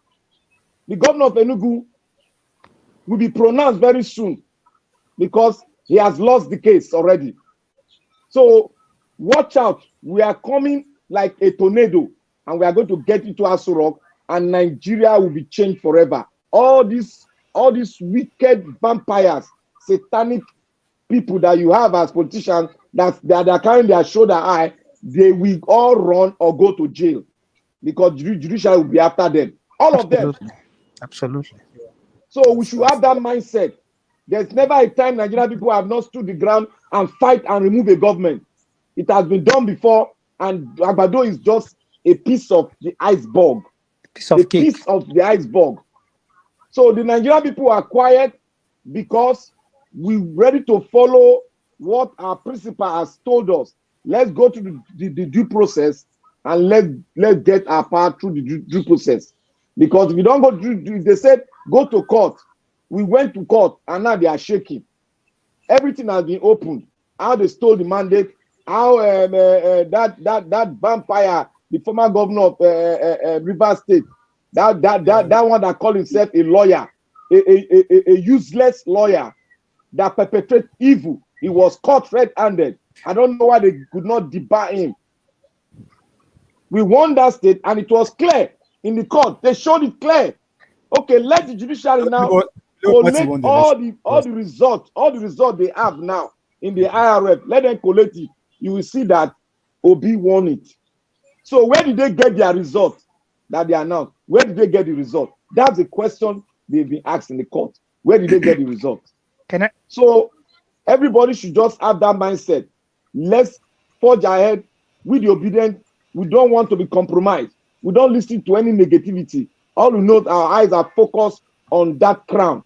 That crown or nothing. If they don't give us that crown, the garrison will be let loose. Simple as ABC. The Nigerian people will take back their country. Thank you very much, Mr. Black Panther. I really appreciate that submission. Thank you. Dr. Paul. Yes, go ahead. Good afternoon, sir. Welcome. Thank you so much. I just want to make a quick comment because I'll be running out again. But I came in because of what King was saying about the fact that the Agbado cannot be removed because he has appointed one person here and there in the military. That is preposterous. How can you say a thing like that? That it cannot be removed by the tribunal because you believe the tribunal is under his is in his back pocket? Listen to me. The fact that the obedience, Nigerians. Hello. Sorry, excuse me. I think you're having a mix-up here. What's the mix-up? I said that the way this man is going, I don't think he wants to leave the office. He can do anything possible. It's not about whether he wants it or not. No, and I say that just imagine he has changed the IG, he has changed military. I think he's preparing. I think he's preparing for this time. That's what I'm saying. I didn't say that he's preparing for what? To stay, as in to stay. That's what I. And I'm telling you that whether he's preparing to stay. But you are saying that you are saying that I said that he cannot be removed. He can be removed, but the way it's going, as if he's trying to set things out, put things in place to still remain in power. Well, we don't care. That's my own suggestion. It's not. Okay. I didn't say that. Okay, let me just make it. Let me just make it clear. Suggestion, kind of. So it's for you now. It gets me. Okay, he can be removed because what the last person spoke was a very good one. He gave me a point which I accepted. Fine, because you know these APC people, they are very, very, very wicked. So they can even kill 1 million people just to be in power. That's why that's my own suggestion. Fact is, the Labour Party won the presidential elections. And that is a given. That has been proven in the court. That Peter Obi won the election. We won the election. And the tribunal, the judiciary are under obligation to do the right thing. And if they don't, all of us are there. Everybody's going to face the consequences of them not doing the right thing or not giving judgment as has been proven in the court. We all saw the transcripts of what came out of the courts. and they're going to do justice. If they want Nigeria to remain stable, if the West, if the EU, if they want Nigeria to remain as stable, if they want Nigeria to make progress, then the judiciary must rise up to the occasion and extricate themselves from the stranglehold of these politicians.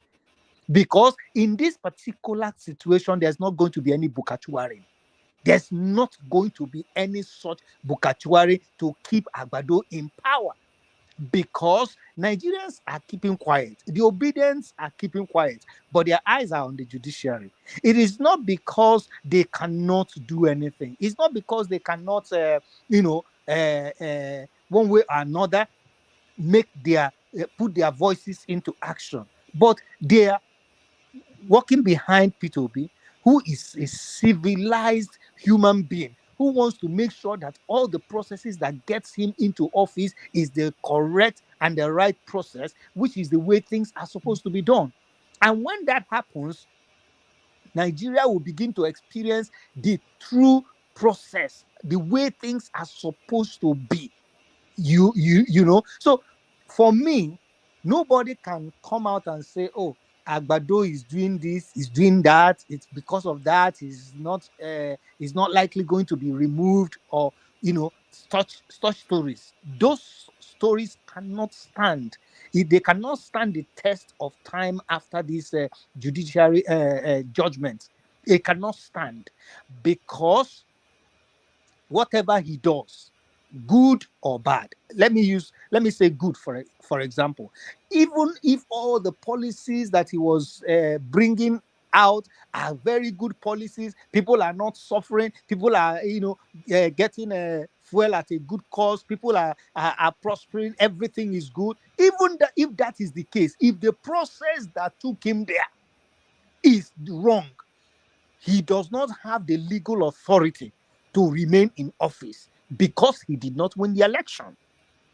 Therefore, whatever, in fact, the scenario that we are in is the fact that people are suffering because of the policies that he's bringing up. And look at the recent one, that the borders are open now. You can import every kind of car, no duties and things like that, to kill the very indigenous K-word, car producing companies in the K-word, Dr. Paul, you're using okay. the K, be careful. Okay, to demolish and to finish the indigenous car manufacturing companies in Nigeria. Any policy, all the policies so far has been to favor his people, to favor his cronies. The release of Abba Kyari, is it not to favor his cronies? All of those things, all of those policies and things like that are just to put himself strategically, in order to say, oh, he cannot leave. People are now, sucking up to him, and then they are supporting him. They're saying, okay, let him move forward and things like that. No, no, no, no, no. As long as the process that took him there, which is obviously the very, very fraudulent one that took him there, as long as that is subsisting, he cannot continue to be there. So our eyes are on the judiciary. We're waiting for them to make their pronouncements.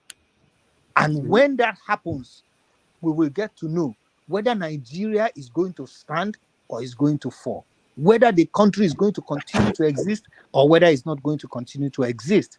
But as far as we know, as long as we have seen throughout this period that we have had these judiciary hearings, we know from the evidence that is on ground that P2B won the election. The Agbado man is not qualified, was not qualified in the first place. He had a lot. He has so much baggages. He perjured himself. He lied under oath. He had dual citizenship. He had a drug case back here in the US, and so on and so forth. All of this disqualifies him. He did not have 25% in Abuja. How could he, for God's sake, be declared to be the president of a country like Nigeria? And thank God the EU have come out to say exactly what happened. And if we look at it, that is exactly what happened. If, in spite of all of this, the judiciary will look at all of those and still retain him and say that our case is not sufficient enough to remove him, then Nigeria is gone. So it's okay. Amoya, this is where I We, drop. we want a better country. I am more eager to wait for a better Nigeria than you, because the way the country is now is terrible. To buy fuel is mad. I can't even drive. I can't even drive a long distance because of fuel. So My brother, apart from so many things has been happening. So what I'm trying to say is everything is all about education, knowledge, because the way these people are doing. But I think for put on the me, fan. we want Peter Obi to rule. We want Peter Obi to rule. We want Peter Obi. Even despite I'm in And he's PDP, going to. I voted for Labour Party. I want Peter Obi to win the election. So with all this evidence and all this, so we are praying that he will win and we have a better country. My brother, sorry to interject you. I want you to go. The reason why I'm just trying to have me some small that, because the way the man doesn't care about the judiciary, he just doing his thing, and I'm wondering, we're in court and you're still traveling here, and what can't you wait for my this thing to brother, just my brother, resolve? let me tell you something. As if you've done something somewhere. Hold on. Let me tell you something. Somebody posted a comment on the line there. And thank God that guy, the person that posted it, is a person that knows history very well. You know what happened in Ivory Coast? The president of Ivory Coast caused the same thing that is happening in Nigeria. When he came, he refused because he didn't want to leave power. You know what happened? The Ivory Coast people went in there, they dismantled the entire country, and they went into their government house and pulled him out and drag him out on the streets. Of course, yes. I think.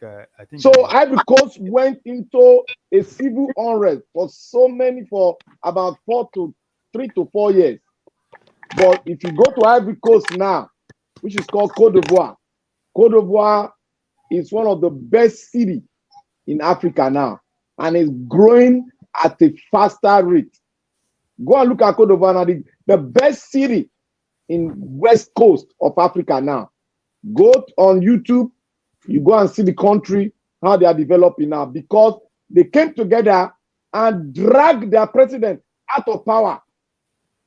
They were silent the way we are silent now. They were watching until he made that pronouncement that he's not going to leave power. Then they all came out and went there and dragged him out. Those are the people that own the sovereignty of the nation. And what the nation is today is as a result of the proactive movement of the people. When the people gather themselves together and form a coalition, no man born of a woman can stop it. And now the result of what they have done now has made Ivory Coast one of the best democratic nation in Africa now. Just within 15 years, they don't have resources that we have. They function, their resources is cocoa. And look at what we got. They are dividing our money, they are eating everything, they are increasing prices of education, school, university, all over the place. Because they want us to fund their lavish life. This year is the end of the vampires. And we are going to shine the light that will consume them. So you guys should prepare your mind, your heart, and be ready for anything that will come, because it is not even you. But when the voice of the people, it takes one man to blow the trumpet, and the entire people that believe in the ideology will come forward. And tell me what is bringing all Nigerians together now is because Nigerians have been falling to the ground, and their neck has been pressed to the ground that they cannot have 2 square meal a day comfortably. They can't pay their bills. They can't send their kids to school. They can't take transportation. It is difficult. So that voice that will come up, that rose out of the Sahara in the North Africa, that made North Africa what it is today, that same voice will rise up in Nigeria. And the whole Nigerians will follow suit. And you will see the uprising if the judiciary refuses to do what they're supposed to do. My brother, just get your mind prepared.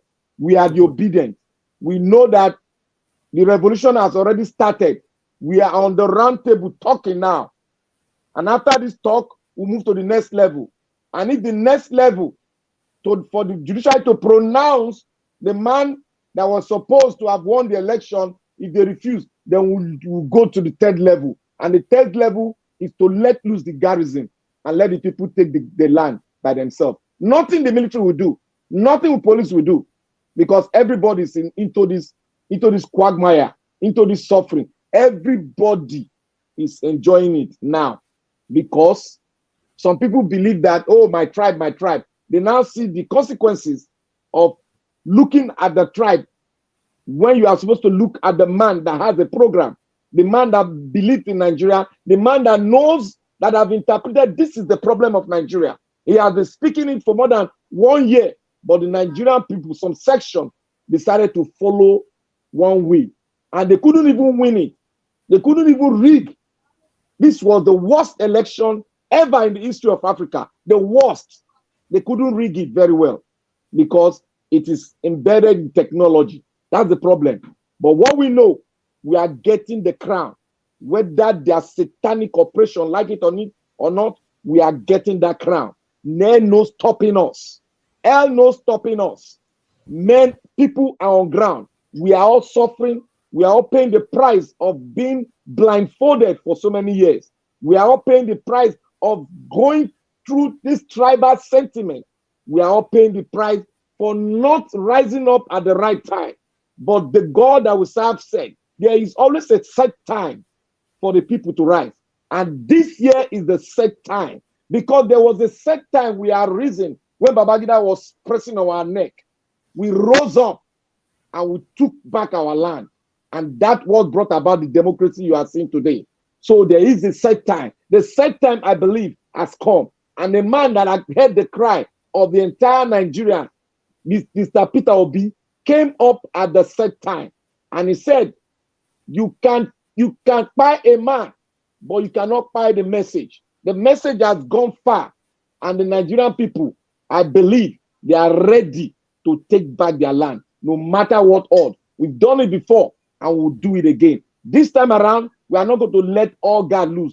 As we take back our country, we'll guide it with all diligence, we'll guide it with all stinginess, we'll guide it with all selfishness for these men not to come back again. I promise you, my brother, if Peter Obi get there, hell no holding Nigeria down again. We are getting to that promised land. We are getting to a country where we all will be able to afford 3 square meal and get a good thing, a good job, or either establish a good business for the country to continue to move forward. That is the kind of Nigeria I want to see, where technology, local technology, is being patronized to the rest of the world to see. So, my brother, just keep your hope alive, strengthen, and preach the good news to people. Thank you. Amen. Thank you very much. I appreciate it. All right. I think I have to go now. Thanks for. Thank you very much. I appreciate it. All right, Mr. King, keep the hope alive and don't doubt. Everything will be okay. Just keep the hope alive. We have to get that country back. Thank you very much. Enjoy the rest of your Saturday. All right. Thank you. All right. Yeah. So since I have you guys on the platform, you and Dr. Black Panther and Dr. Paul, have you guys heard anything about this NGO thing? I played it earlier. I don't know if you guys saw it. I'm really curious about it. Let me bring it here one more time. I don't know if you guys know anything about it. It's currently considered. Wait, let me start from the beginning. Nigeria's National Assembly is currently considering the NGO regulation bill for passage. It has gone through the first reading, it's gone through second reading, it's now in committee stage, and later this month, the Committee on NGOs in the House of Representatives in Abuja will be holding a public hearing on the bill. And it's important that you understand what this bill means and its implications for both yourself as a citizen and for the country in general. And let me be clear, this is the most dangerous piece of legislation that has come for consideration in the National Assembly since the return to civil rule in 1999. It covers the activities of every entity and everybody that is not government. And it affects churches, mosques, schools, universities, hospitals, everything, as well as humanitarian operations wherever they are taking place in the country, whether in the northeast or in the southeast or south-south, whether in the middle belt or in the northwest or southwest. It is totalitarian in its consequences. Now, what does the bill require? Basically, all resources, all funds, everything that are collected or liable to be collected and made available to service communities, individuals in need in this country will be subject to Abuja. Before you can raise funds in your church and your mosque, you have to get Abuja's permission. After you've raised the money, you have to return them to Abuja for Abuja to tell you what to do with them. And when you've done that, only Abuja can help you to do your audits. Nobody can operate anything without clearance from Abuja. It's worse than a totalitarian piece of legislation. For the old mamas and old papas doing isusu in the village, that is revolving credit. Before you do your collections, you come to Abuja for clearance. After you've done your collections, before you share the money or rotate the collections amongst the beneficiaries, you come to Abuja for clearance. Ahmadiyya movement will have to come to Abuja for clearance. Fat will come to Abuja to do anything. The mosques that do collections every Friday to support people in their congregations and their communities will all have to account for that money to civil servants who will either tell them what to do with it or collect it and trouser it into their pockets. The churches will be out of business, the mosques will be in. Black Panther, did you want to say something? Yes, that bill is already dead. How do you know it was last year? It was last year they proposed it. They went on the first, second reading. They couldn't have the manpower to go ahead with it. I know, I follow this man very well now. It was last year. Okay, now last year. Okay. Yeah, now last year they didn't go ahead with the bill. The bill they revoke against the bill. Okay, because I was United Nations participated and they revoke against it. Okay. So now old one. Okay. All right. Okay, I wasn't sure. Me now the first time they see I'm on an obvious. I was just curious about it. I wanted to, thank you very much, Mr. Blackbacker, for helping me clear that up. Because what did they call them? It's something that I don't know why. I did see for social media. It caused riot too. You don't know. Shore was there now. Many people were there. Really? They locked National Assembly gate and who come outside, all of them. Then they mate through the second gate now. Really? It caused riot now. They thought they were doing it. They didn't pronounce. They didn't make it pronounced. It was this man that brought it out and said this is what they are doing. Nigeria should be aware. The churches now rose up and went for them and everything. So they have to stop it. And United Nations and all those people that are giving Nigeria subvention now declare upon them that they cannot do that. So they now step down. They went to the first and second reading now. Make them pass and they don't get the liver now.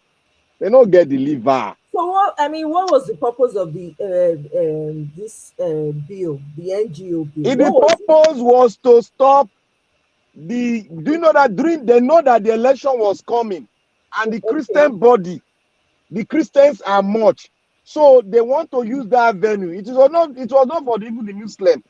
If they want to use that venue to step on the Christian, so that the Christian will not be able to garner money together to come into election with full force. Oh wow! It was to put the Christians down now, not the Muslims. It was to put the Christians down, because already Islam, most of the states you have in the north, some of the states are under Sharia. So you cannot speak, you cannot bring that law, because they are so stubborn. They have this mindset. So it was, some of our Christian body are gullible. So they wanted to use that, because last year a lot of the non-governmental organizations were rising against Buhari. So all those things, they now wanted to find a way, because they were getting funds from external body, like the United States, whatever body that were funding some NGO. And those NGO were using the media. So they wanted it in two ways. They want to bend their hands so that they cannot use the media, and they want to hold the Christendom, which has grown so big. Their pastors can order than they will all vote for one person. That was the purpose, but they didn't fulfill it, because when Obi came, everything scattered. They had a plan now. They plan ahead now. Agbado na plan now. Hey, you don't tell me that only me. You don't say we will just join this Nigeria election. You don't tell me they don't lay the bed for you. Don't the Christian body, all those Christian body, all those bishops, all of them came out like vampire. Even Rome wrote a letter. Everybody came out, say they want to stop us from. Though see some of the bill that time, these people are not smart. They would have made a carbon copy of what is entailed in the Western world, but because of their greed, they now brought it in a way that you will not go to Abuja to get clearance. You see, these people, they love unitary system, whereby you get order from Abuja for everything. Yeah. That is the way to hold Nigerians down. Don't just centralize the power, and that's all. That is the only thing they know. But if you go to other European countries, they go through, like Britain, like America, sometimes they go through the accounts of most churches, because most churches are considered under NGOs. So they go through the account and they give them tax-free in most of their things. So these people, Nigerians now, wanted to do it the other way around. And they now started telling us that, oh, that is what is entailed in Europe. What is entailed in Europe? Is that what is entailed in Europe? So when they started bringing the books out from so many countries, so that made them to shut it down, because they couldn't go further and the election was near. So people started talking. So they now shut it down and we went into election. So they had planned a long time plan. Chai, you don't tell me they plan to deal, to kill the system, man, to tie the citizens down. Oh my God. Agbado now. The man just dey one place, just dey plan since, just dey plan, just dey spend money. No wonder he get bullion van for a house. They are satanic now. That's why when they say they are satanic, you know what it means. Satanic, their skin cannot change. Kai, my goodness. May I play? I don't know that I hear this thing by Patrice Lumumba. I won't play him again because it was apt. Chinua Achebe, that great writer from Nigeria who wrote as his magnum opus, his greatest book was Things Fall Apart, but people have not read his Ant Hills of the Savannah, in which Chinua says he does not know from what inexhaustible wells of patience the poor man in Africa draws. He is constantly abused by politicians and he or she does not react. He goes to a public rally and he is sitting under the hot sun. He or she is sitting under the hot sun. But the so-called leaders are sitting in air-conditioned places watching from afar. And then they harass them on the roads with their never-ending motorcades. And after they have finished, then they have a choice of the best food in the world. And we do not get angry. Africans must get angry. Telling you, we must get angry. He don't do. He don't do. He don't do. We must. We can't be quiet forever. This one that they try to twist the story. They try to focus. They try to focus the distraction on small girl when they're force in hand. Whether na lie, whether na we no even know.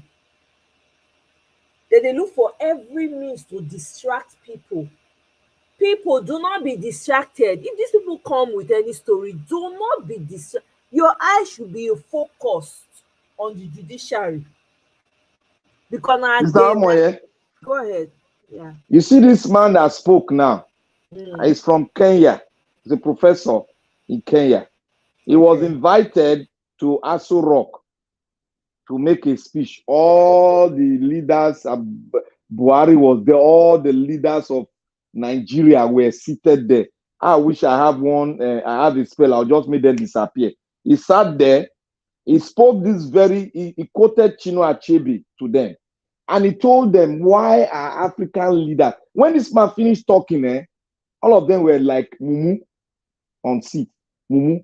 But immediately this man whitewashed them. They were looking at themselves. If you go and search for that video when he came to Nigeria, they were looking at themselves because he came to understudy the political. He has already understudied it. He's a professor. He has already known that Nigeria gets it. It said if Nigeria gets it, other African countries will get it, which he explained, and he explained the kind of politicians we have in Nigeria. But the man not fear anybody. He explained it clearly. And after everything, do you know what Nigerian politicians, they came, they started clapping. They all stood up and clapped their hand. After the whole thing, they went into their normal thing again. You see these people, the Nigerian politicians, they have immersed themselves for self-destruction. And their minds are twisted. You see, when your mind, I think we should go and read about, there are some books that spoke concerning twisted-minded person. When your mind is twisted, you come physically and you see yourself listening to the right thing. But when you go back, you will see yourself immersed in what you have been doing. That is who Nigerian politicians are. If you look this man, Pati Mulamba, he understudied Chinua Achebe like person they chop rice.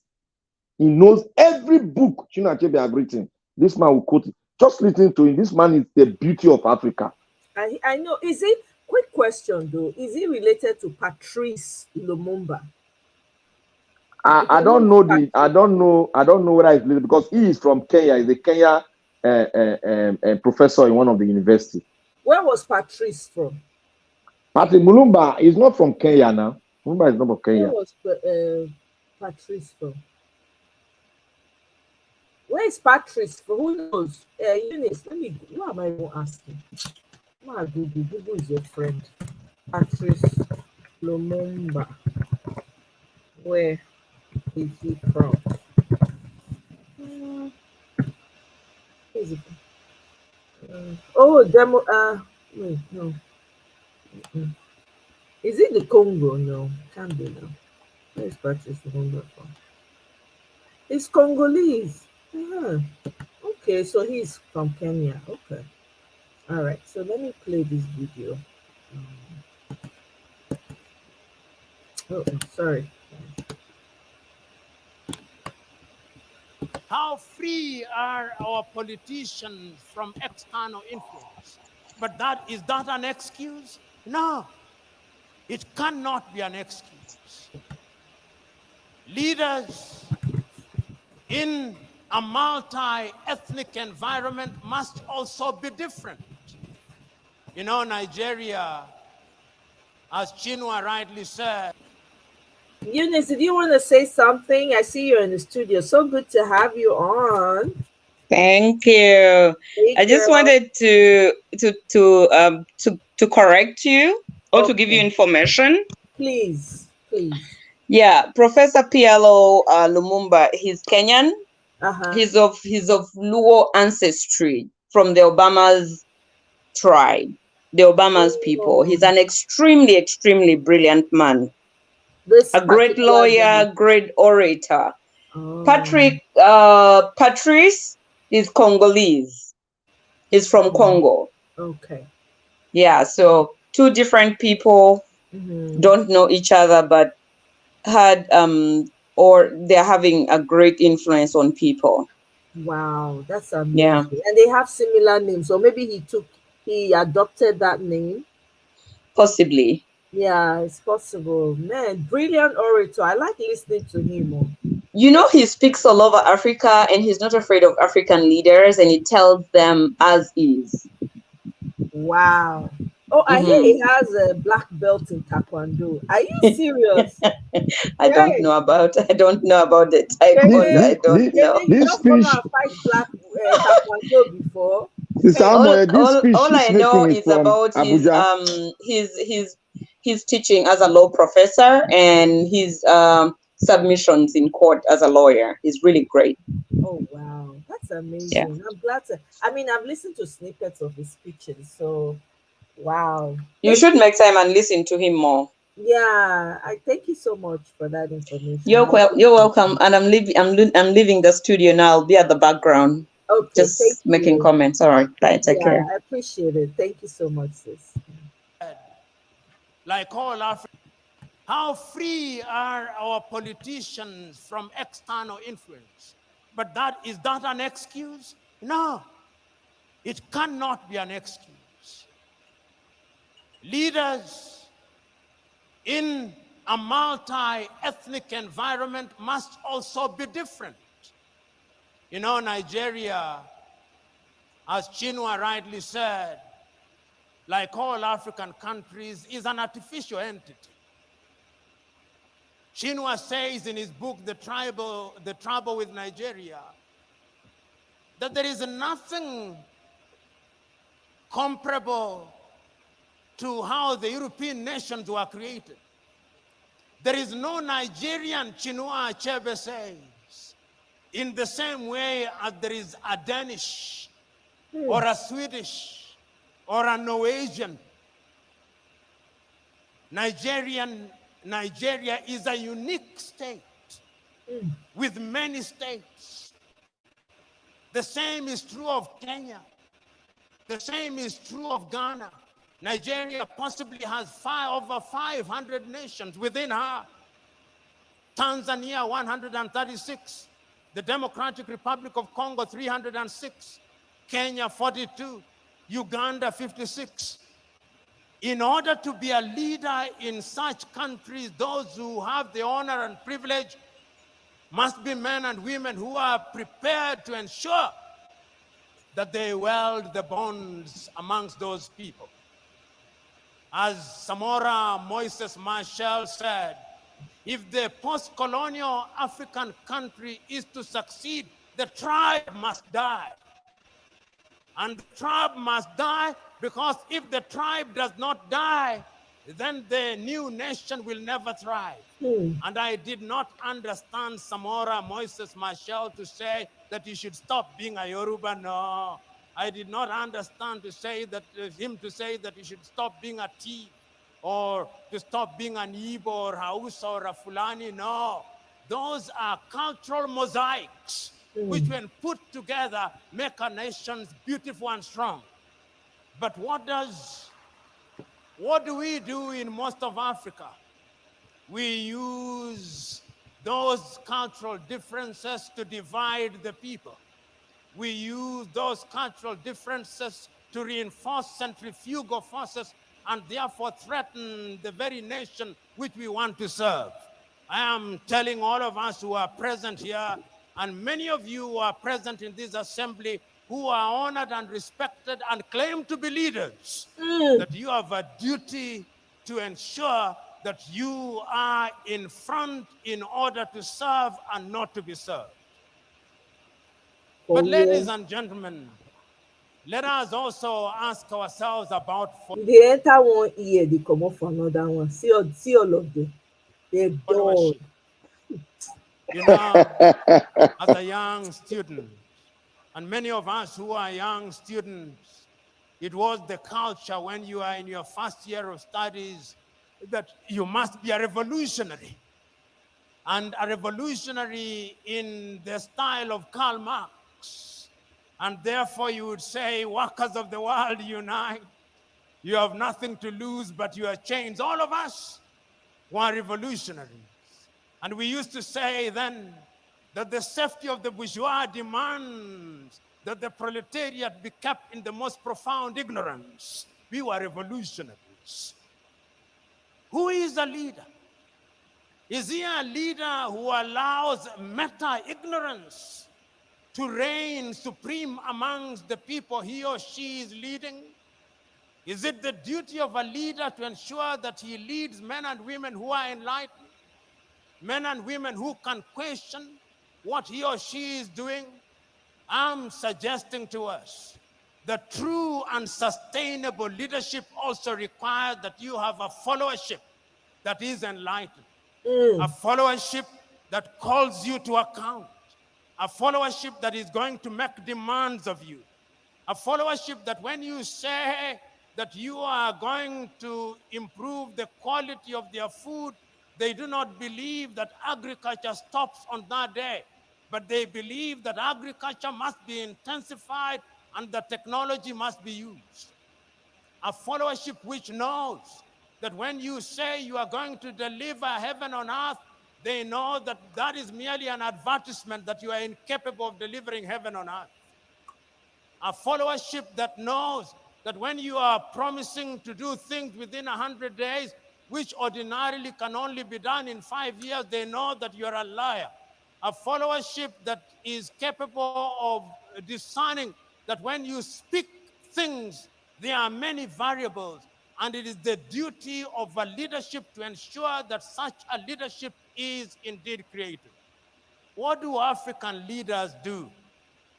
African leaders in many African countries have now assigned the question of education, educating their followers to NGOs and CBOs, which are financed by the Americans, which are financed by the Europeans, which are financed by other civilizations.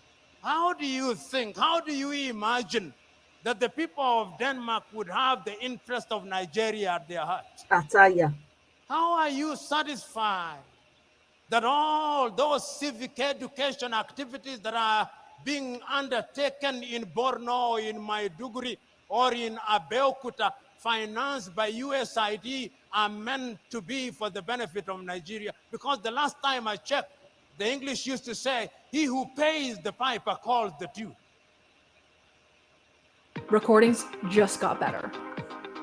Hey, it's Dana from StreamYard. I'm so excited to announce that local. So today, when you look at most of Africa, we have them all thieves. Their mind not even dey there. Na the money wey dem go loot, na all of them dey think. They just, as the man dey talk, dey say they just dey yimu, they dey carry nose up. Say abeg me when dey wait for 300 billion to clear. I told you that they were all there, but they were looking like mumu. Hey, the man suppose na people you need to dey talk to. Queen Tia, you really get am right, honestly. Na the wrong people na dey talk to. These our leaders when they no get head, they no get sense. Na the people na the man need to sensitize. Chai. a followership that is tuned from outside. It is not a followership that is tuned from inside. And you wonder why they behave the way they do. They behave the way they do because they are being tuned by other civilizations. 3 years ago, an old friend of mine, now gone to be with the Lord, was engaged in a conversation with me. And I was complaining about the leadership, and he told me, I hear you, young man.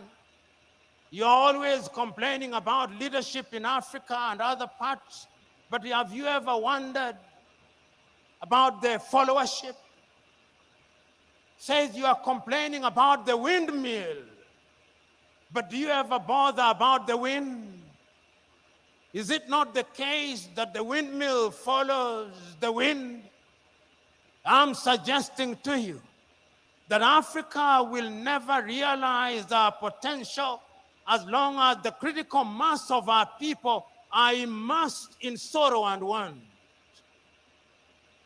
I am suggesting to you that Africa is not going to grow as long as you who are in positions of leadership have perfected the art of appealing to the stomachs rather than the minds of the men and women that you lead.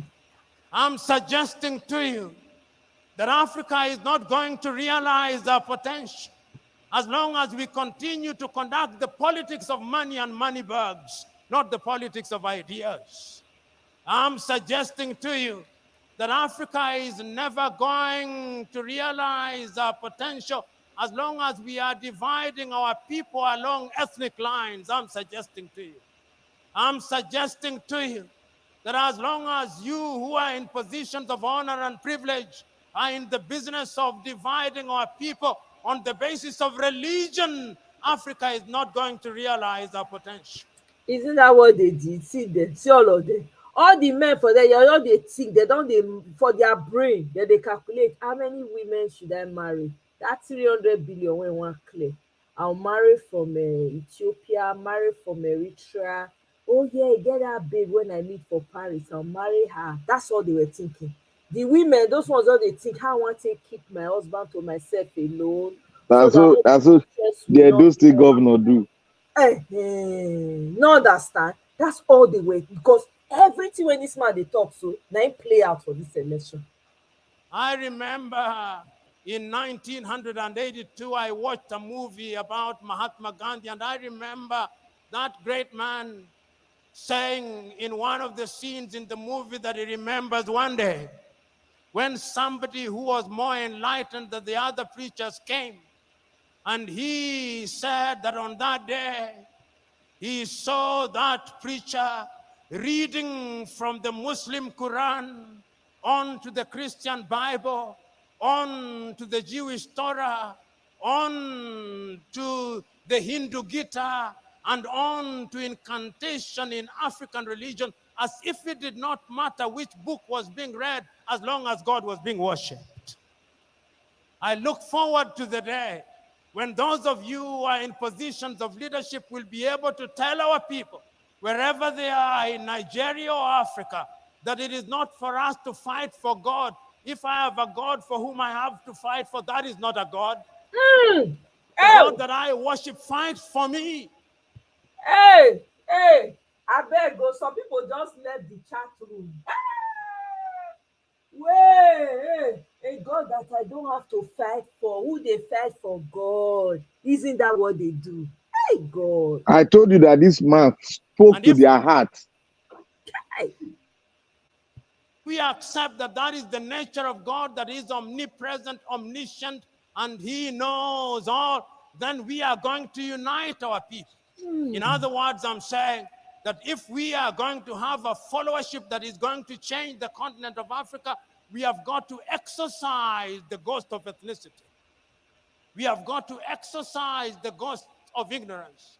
We have got to exorcise the ghost of poverty. We have got to exorcise the ghost of narrow-mindedness. Who dey go turn to Alamajiri? Fellow Africans, fellow Nigerians, it is still true that everything fails and falls on leadership. It is true that we men and women are in unique positions. Abu Bakr, Olusala, Saraki, was present on this earth. No be him go bring all the Fulanis enter inside Nigeria. Dis man wey dey I think na when dem dey bury dis Saraki papa. No be him papa bring all the Fulani people come.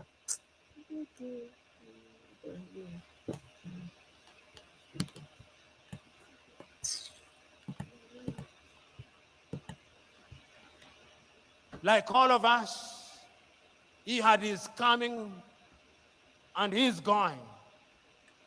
Today we are gathered here to remember him because, as South Sudan's John Garang Dimabior once said, as you walk the journey of life, there are two baskets that you fill by your words and deeds, whether wittingly or unwittingly. The basket of good deeds and the basket of bad deeds. And that at the end of it all, when we weigh those baskets, let it be said of you that the basket of good deeds outweighs the basket of bad deeds. It would appear to me that the late Dr. Saraki's basket of good deeds far outweighs his basket of bad deeds. For where? For where? For where? And that is why we can say, without flinching and without equivocation, that he was a colossus. That is why you call him fondly by the moniker Oloye. That is why you are gathered here on a Monday morning to pay homage to him. Now I can see Saraki upstairs through imagination. I can see him asking us, who we are present here today, oh dear Nigerians, it is 10 years since I left you. Where are the leaders? I can see Saraki asking the president of this country, how have you served, Mr. President? I can hear him ask the vice president, how have you served? I can hear him asking the senators, how have you served? I can hear him asking the members of the House of Assembly, how have you served? I can hear him asking the governors, how have you served? As to how they have served, that is not for me to say. It is for them to say. But I can also hear the great Saraki asking the Nigerians, how have you been served? Have they given you food? I can hear him ask. Oh yeah. Have they given you fuel? I hear him ask. Oh yeah. Have they given you electricity? I hear him ask. As to whether they have been well served, it is not for me to say, it is for them to say. In other words, the great Saraki is asking both leaders and the led, have you demanded and have you served? And the leadership that I hear him, the great Saraki, asking of us is a leadership where we are united. Not the unity of the graveyard, whose lingua franca is silence. No, it is the unity of those who are seeking to do good. Those who are seeking to do good, those who ask with the firmness that will open the eyes of the leader without inflaming their anger. I can hear it being said. You know, as I conclude, I remember this story, a story that must be known to you. It's a story about leadership, which must be contradistinguished from human leadership.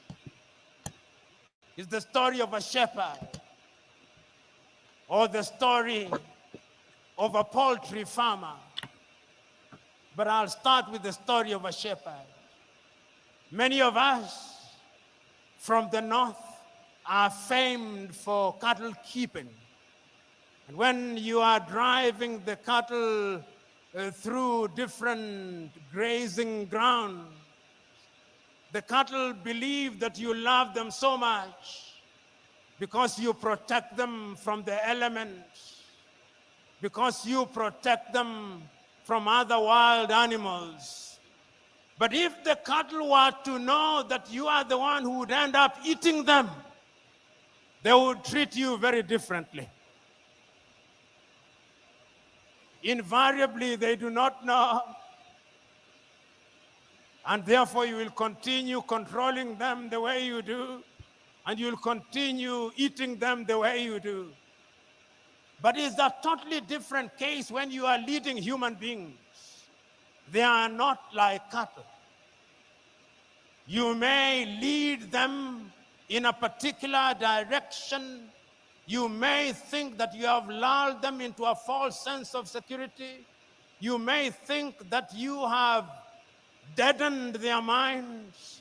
But always remember that one day, if you don't do that which is good and right for your fellow men, there is a day of reckoning. There is a day of... Man, I think this man was prophetical when he did this conversation, because everything he's saying right now is what's playing out. I Honestly, say this man said everything. Look, this man spoke to them. They be like, mumu. You go see him now. I'm telling you, the ones where they think how many women we won't go marry, but that check don't clear that 1 billion when they want to bribe. Oh God. reckoning, and history has demonstrated that it can come in the twinkling of an eye. History has demonstrated that kings have been toppled. Yes. History has demonstrated that presidents have been removed. Hey! Hey! So this man a prophet, forget. History has demonstrated that great men have been cut down. History has demonstrated that men can rise when they are misled. History has demonstrated that men are indeed capable of rising up. You know, I always read these words of the American Declaration of Independence because I love them. They apply to humanity. Before America became what it is, they had enlightened men. We hold this truth to be self-evident, that all men are born equal, that they are endowed by their Creator with certain unalienable right, that among those are life, liberty, and the pursuit of happiness. And it is for this reason that governments are instituted amongst men. And that when those governments fail to perform, it is the duty of those people to rise up and to remove such governments. God bless this man. God I bless decided this to try out man. a Casper mattress, and let me tell you guys, that is the Hey! I beg. Let it sink in. Hey! Una hear wetin I hear so.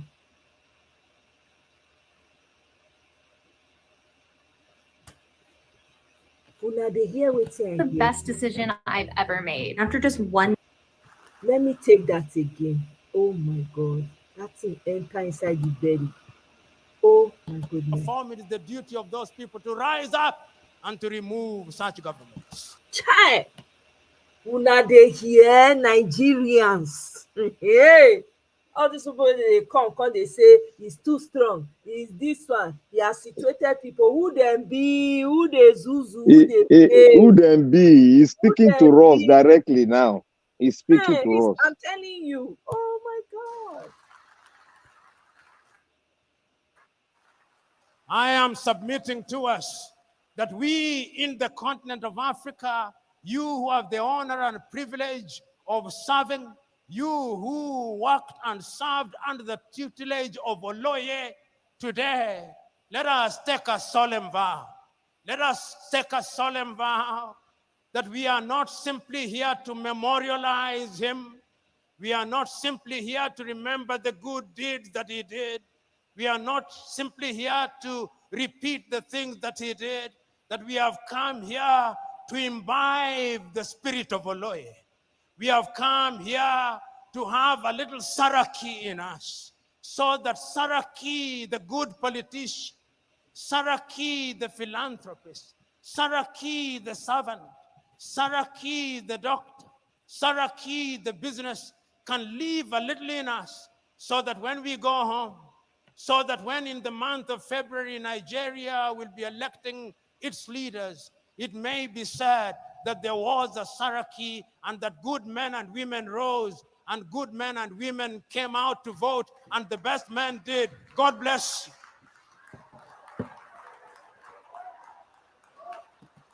Mic drop. Hey, this man came to speak to us. So this was what, months ago. This was like 8 months. Let me see. This was in Yeah, he spoke to us. Yeah, 7 last year months now. ago. Now, Last year now. this year. No, wait, no, now last year. Wait, not Now be last 7 year during Which Buhari month? time. Wait, not be 7 months we did. Now 7 months now. So Yeah. now beginning of this year, This year, I January, think. beginning of this year, now this man take talk. My goodness, this man just spoke everything. You see wetin dey happen now? See, hey God, you don't need to go anywhere to meet with a prophet. I'm telling you, this is prophecy. You say talk about prophecy, this is a life and direct. The man dey tell you all the things wey he talk now, no be dey play out now. E get where you go push people reach, you go push dem reach, dem go say no, e don do. We dey tell judiciary now. I no send judiciary message o. E dey like dem do the needful, e dey like dem no do. That is why sometimes, sorry to interject, that is why sometimes I tell people that, look, God can make use of anybody, not the pastors. Don't expect him to use the pastors. He can use anybody.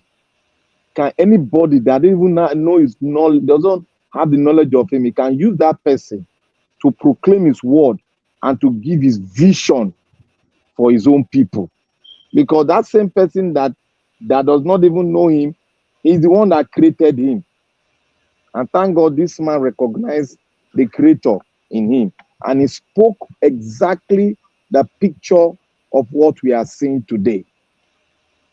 It's as if he has been in Nigeria for long and he now spoke it forth to tell us, we the people, we should be prepared. They are going to come with tribalism. They are going to come with money to feed our tummy. Bele infrastructure. He told us. He was talking to the people, the voters, the people that own the sovereignty of the nation. He was speaking. But people thought that man was speaking to the politicians alone. But he was speaking to every Nigeria that are going to participate, that are going to vote, that they should forget about Bele infrastructure. They should forget about the tribe. Because if everybody suffer, it is all the tribe that will suffer.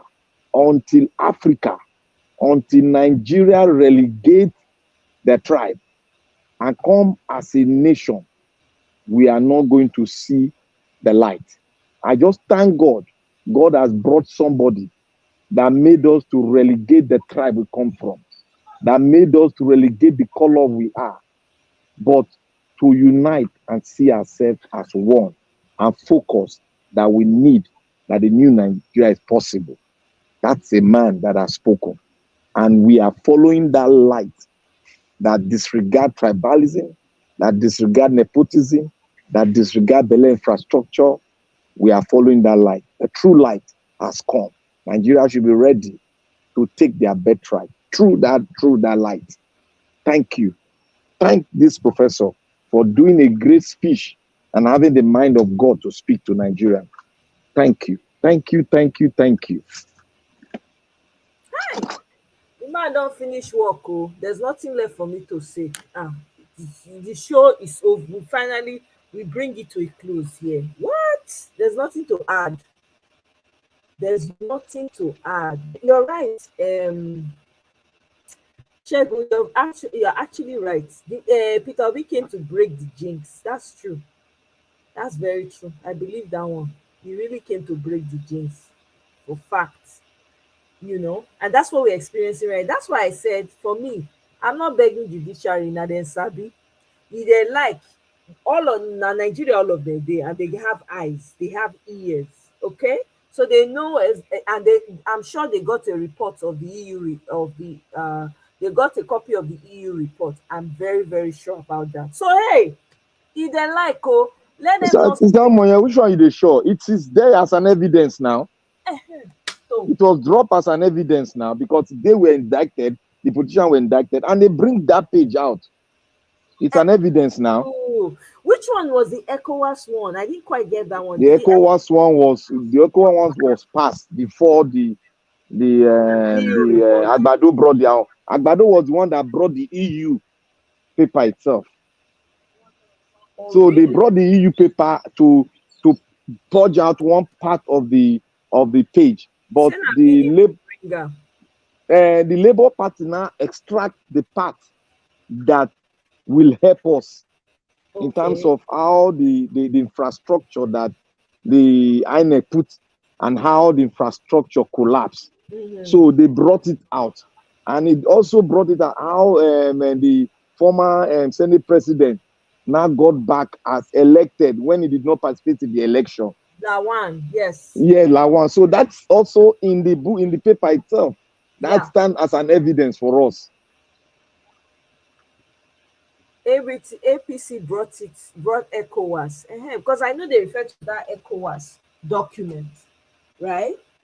ECOWAS is different from EU now. ECOWAS report differs from the EU report. Anyone seen that ECOWAS report? I know about the EU that report. ECOWAS report also indicted the INEC because yes, it indicted the INEC, but it was not very versatile as what the EU wrote. The EU was versatile. It brings about each arm and how they manipulated it, how they fought in Lagos, how the judiciary put in one man from somewhere, how they switch up the device. The EU spoke everything, but the AU just go in pari passu, like what the coalition of activists now wrote. He just brought it. He didn't go deep. They just, because they don't want to offend anybody, because it was led by the same Gambian man that gave Agbado diplomatic passport. Oh, interesting. The Guinean man, you mean? The man from Guinea that gave Agbado diplomatic passport. Interesting. Olusegun, welcome. Oh. Yeah, good morning. Good morning. How are you? Welcome. What do you have to say? I'm good. Quick one. We can barely hear you. Your volume, it's a bit low. Can you hear me? Better. Okay. The APC brought the ECOWAS. You can, if you notice the new leader of the majority leader in the house, the man that came to represent Bamidele guy. Yeah, he was the one who brought the ECOWAS report, part of his witness document. Are you getting it now? But he never knew that part of the ECOWAS reports indicted INEC and APC government. So when he brought it, the part which that really spoke in their favor, he wanted to use it. But the Labour Party lawyers were so smart enough, they were so knowledgeable more than him. You are right. You are right. So yes. they now brought that part that really indicted them. So that was when he was rattled. He wanted to. He was now going against the report that they should forget about the report. So that man was not telling him that you are rejecting the report that you brought by yourself. So that was what happened. Then PDP brought the EU reports. So both the EU reports and the ECOWAS report now work in the favor of Labour Party during that cross-examination. Look at God. So that was what happened. Wow. Because I know I heard about an ECOWAS report and all of that. So I was wondering, like, was there not? Why was that ECOWAS report not as popular as the EU report? You know what? The ECOWAS report was a bit economical with the truth. They didn't really come out with full force on compare with the EU report. Yes, that was what I said. They were economical. So that was why their report is not that vocal. Okay. But the EU reports really broke everything. They really mirror everything that happens. They Yeah. analyze it critically, both individual and group comments. They analyze. That was when they talk about Fenika and Kanekayode, the Festus Keyamo and the likes. And they really brought out the manifesto of Labour Party, that Labour Party was the one that really spoke about issues. Oh, issue driven. That's right. I read that one. I read that part. All right. Yeah. Thank you. Wow. Thank you very much, Mr. Olusegun. I really Oluwasegun, sorry. I really appreciate that. Let's look, we laugh small before we go. People like APC people now don't they want people to be more than us?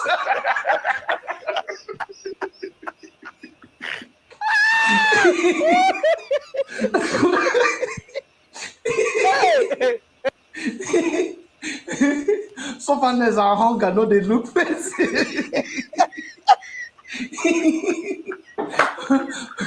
Sufferness and hunger, no, they look who bring and come. Just like God.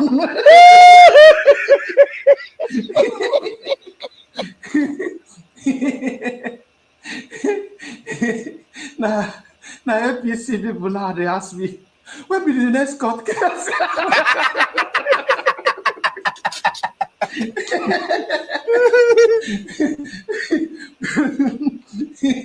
Initially, This man, I I say hear now man. mockery. Until yesterday,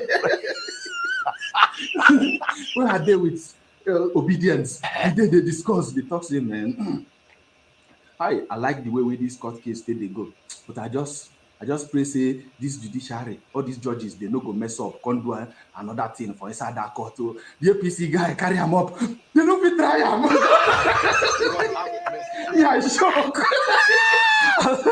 I say what happened. He said, they no fit try him. If they try him, this country will scatter. They no fit try him. They must collect that mandate. I tell her, say, what he concern you? No be your person dead here. You say that person. It is a one bit of the more than me.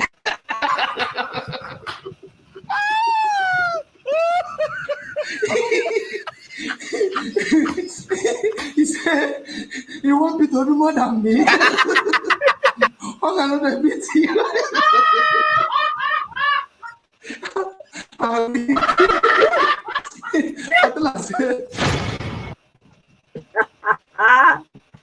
Hey, that's true. I beg. Who know one better? That guy, they finish there every day. they use. Now then the campaign now. I'm telling you, they use comedy till they finish them.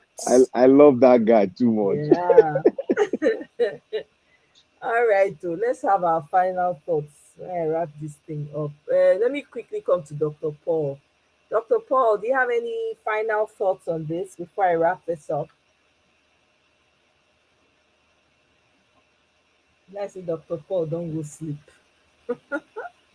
Black Panther, I am wrap up. Go. Well, Sister Amoya, you are doing a great job. You are contributing your own part. And we thank God. Every one of us should just keep that flame burning, and don't ever go on the line of thought of those our intruders, the Agbadoism. Always, because the way the thing is now, the way it is now, even them, they are now saying what we have seen 7-8 months ago. They are saying it point blank now. So all of you that you know that you cannot eat 3 square meal a day, come and join the train. Come and join us. We don't ready for the whole thing already. We don't prepare our mind and soul. So you that are not prepared, come so that we train you to prepare yourself because we are still going to witness hard time.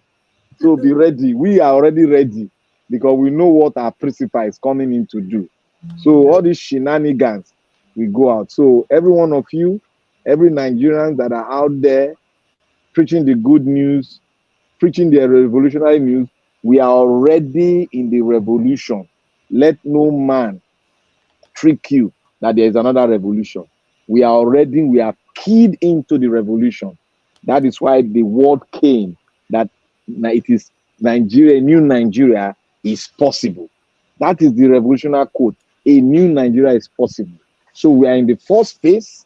We have gone to the first phase. We are in the second phase of retrieving our mandate. And the third phase will be determined by the judiciary, who think they own the sovereignty of the nation. But hell no. But if they don't want to do the good thing, the Nigerian people will teach them how to do the good thing. So all Nigerians, we are all prepared.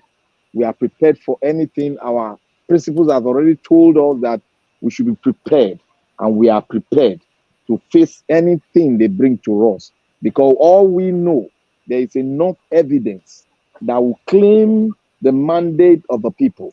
And if the vampires refuse to give the mandate of the people to the people that own the sovereignty of the land, then the people that own the sovereignty of the land will go there and take it by force. It has been done before. It was done in Côte d'Ivoire. It has been done in Congo. It has been done in so many countries in Africa. Nigeria will not be set aside. The Nigerian people have faced hard time, 30 years plus of military rule. We have faced it. Hell no, we'll go through that channel again. A new Nigeria is possible, and it is possible. Get ready for the new Nigeria, because we are almost getting to the tail end for us to claim our victory. We have fought a good fight. We have come forth. What an audacity. That is the audacity of faith. We have faced reality, and we are about to claim our reality. And that is Asurok. God bless the patriot of Nigeria. God bless Sister Omoye. God bless all the diasporans that have been financially involved in the pursuit of a new Nigeria. God bless you all. God bless the Federal Republic of Nigeria. God bless everyone in Jesus' mighty name. Thank you, Sister Omoye, for giving me this opportunity to speak to the Nigerians that are patriotic. And those that are not patriotic, the doors are open. We are welcoming you so that we can join hands together and trash tribalism, trash nepotism, but wear the garment of a new Nigeria and forge on, because we are coming to take the world by our own hand. We are taking the world by surprise. God bless Nigeria. Thank you, Sister Omoye. Iliowo, no, that's right, my brother. Thank you. KOTV, come and talk now. Come with your full chest, and he said to your prayers, my brother, brother Black Panther. Come and tell us how you are deceiving yourself now. Come talk. Not be today comment session, the type nonsense. Come with your full chest on the panel. We don't bite. We can have a conversation. We will agree to disagree. So enter studio. Don't be. Why are you bothering with the comment section? Why you guys triggered when we're having these conversations? You get easily triggered. I thought you guys were having a party. I'm sure you're getting free petrol where you are, right? And you are able to live well, and your people are enjoying back home. So come, enter panel, come and tell us how you are deceiving yourself, my brother. Okay, we know it's all love. We go quarrel, we go settle. Now our country, so anyhow I won't be. Not be to come dey throw for comment section. Enter panel, let's have a conversation. Let's have a conversation. Abeg, make we laugh, jare.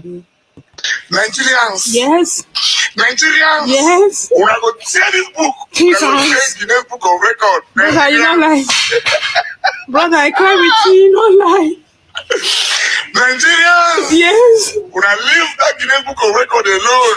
Una go tear that book. Who will tear that I book? dey with you, brother.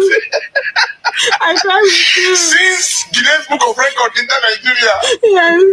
they don't drag am. They want to tear the book. They want to. Hey! My Anything brother. wey enter Nigeria, they spoil. My brother, I People tired. of catch Amapiano. Una destroy my piano. I Tell us now. Jesus. Ojo piano, Oja piano. I don't know what's piano. going on there. Destroy my piano. Jesus. Nigerians are living in a book of record alone. No. I go tell them. I go tell them they go yeah. My brother, no crazy. They want to drag the book. They say, you don't see do cookathon, eat-a-thon.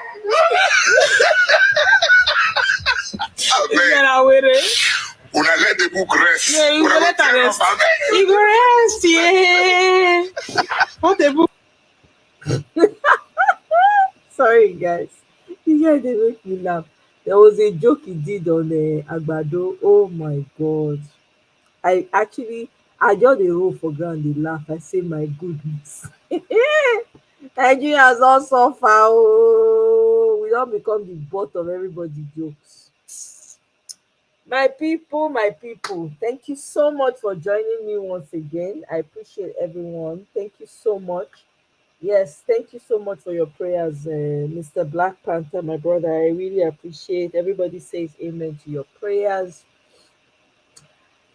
So my people, let's keep our eyes on the ball. Okay, the judiciary. That is our assignment. Anything contrary to that is a distraction. Don't even listen. Oh, Moa, thank you very much for your kind comments. I really, really appreciate you, sis. Thank you so much. Oh, thank you. Any little support goes a long, long way. So it means a lot.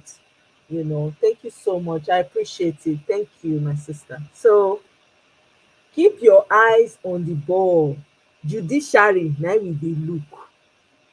If you need extra pair of eyes, borrow.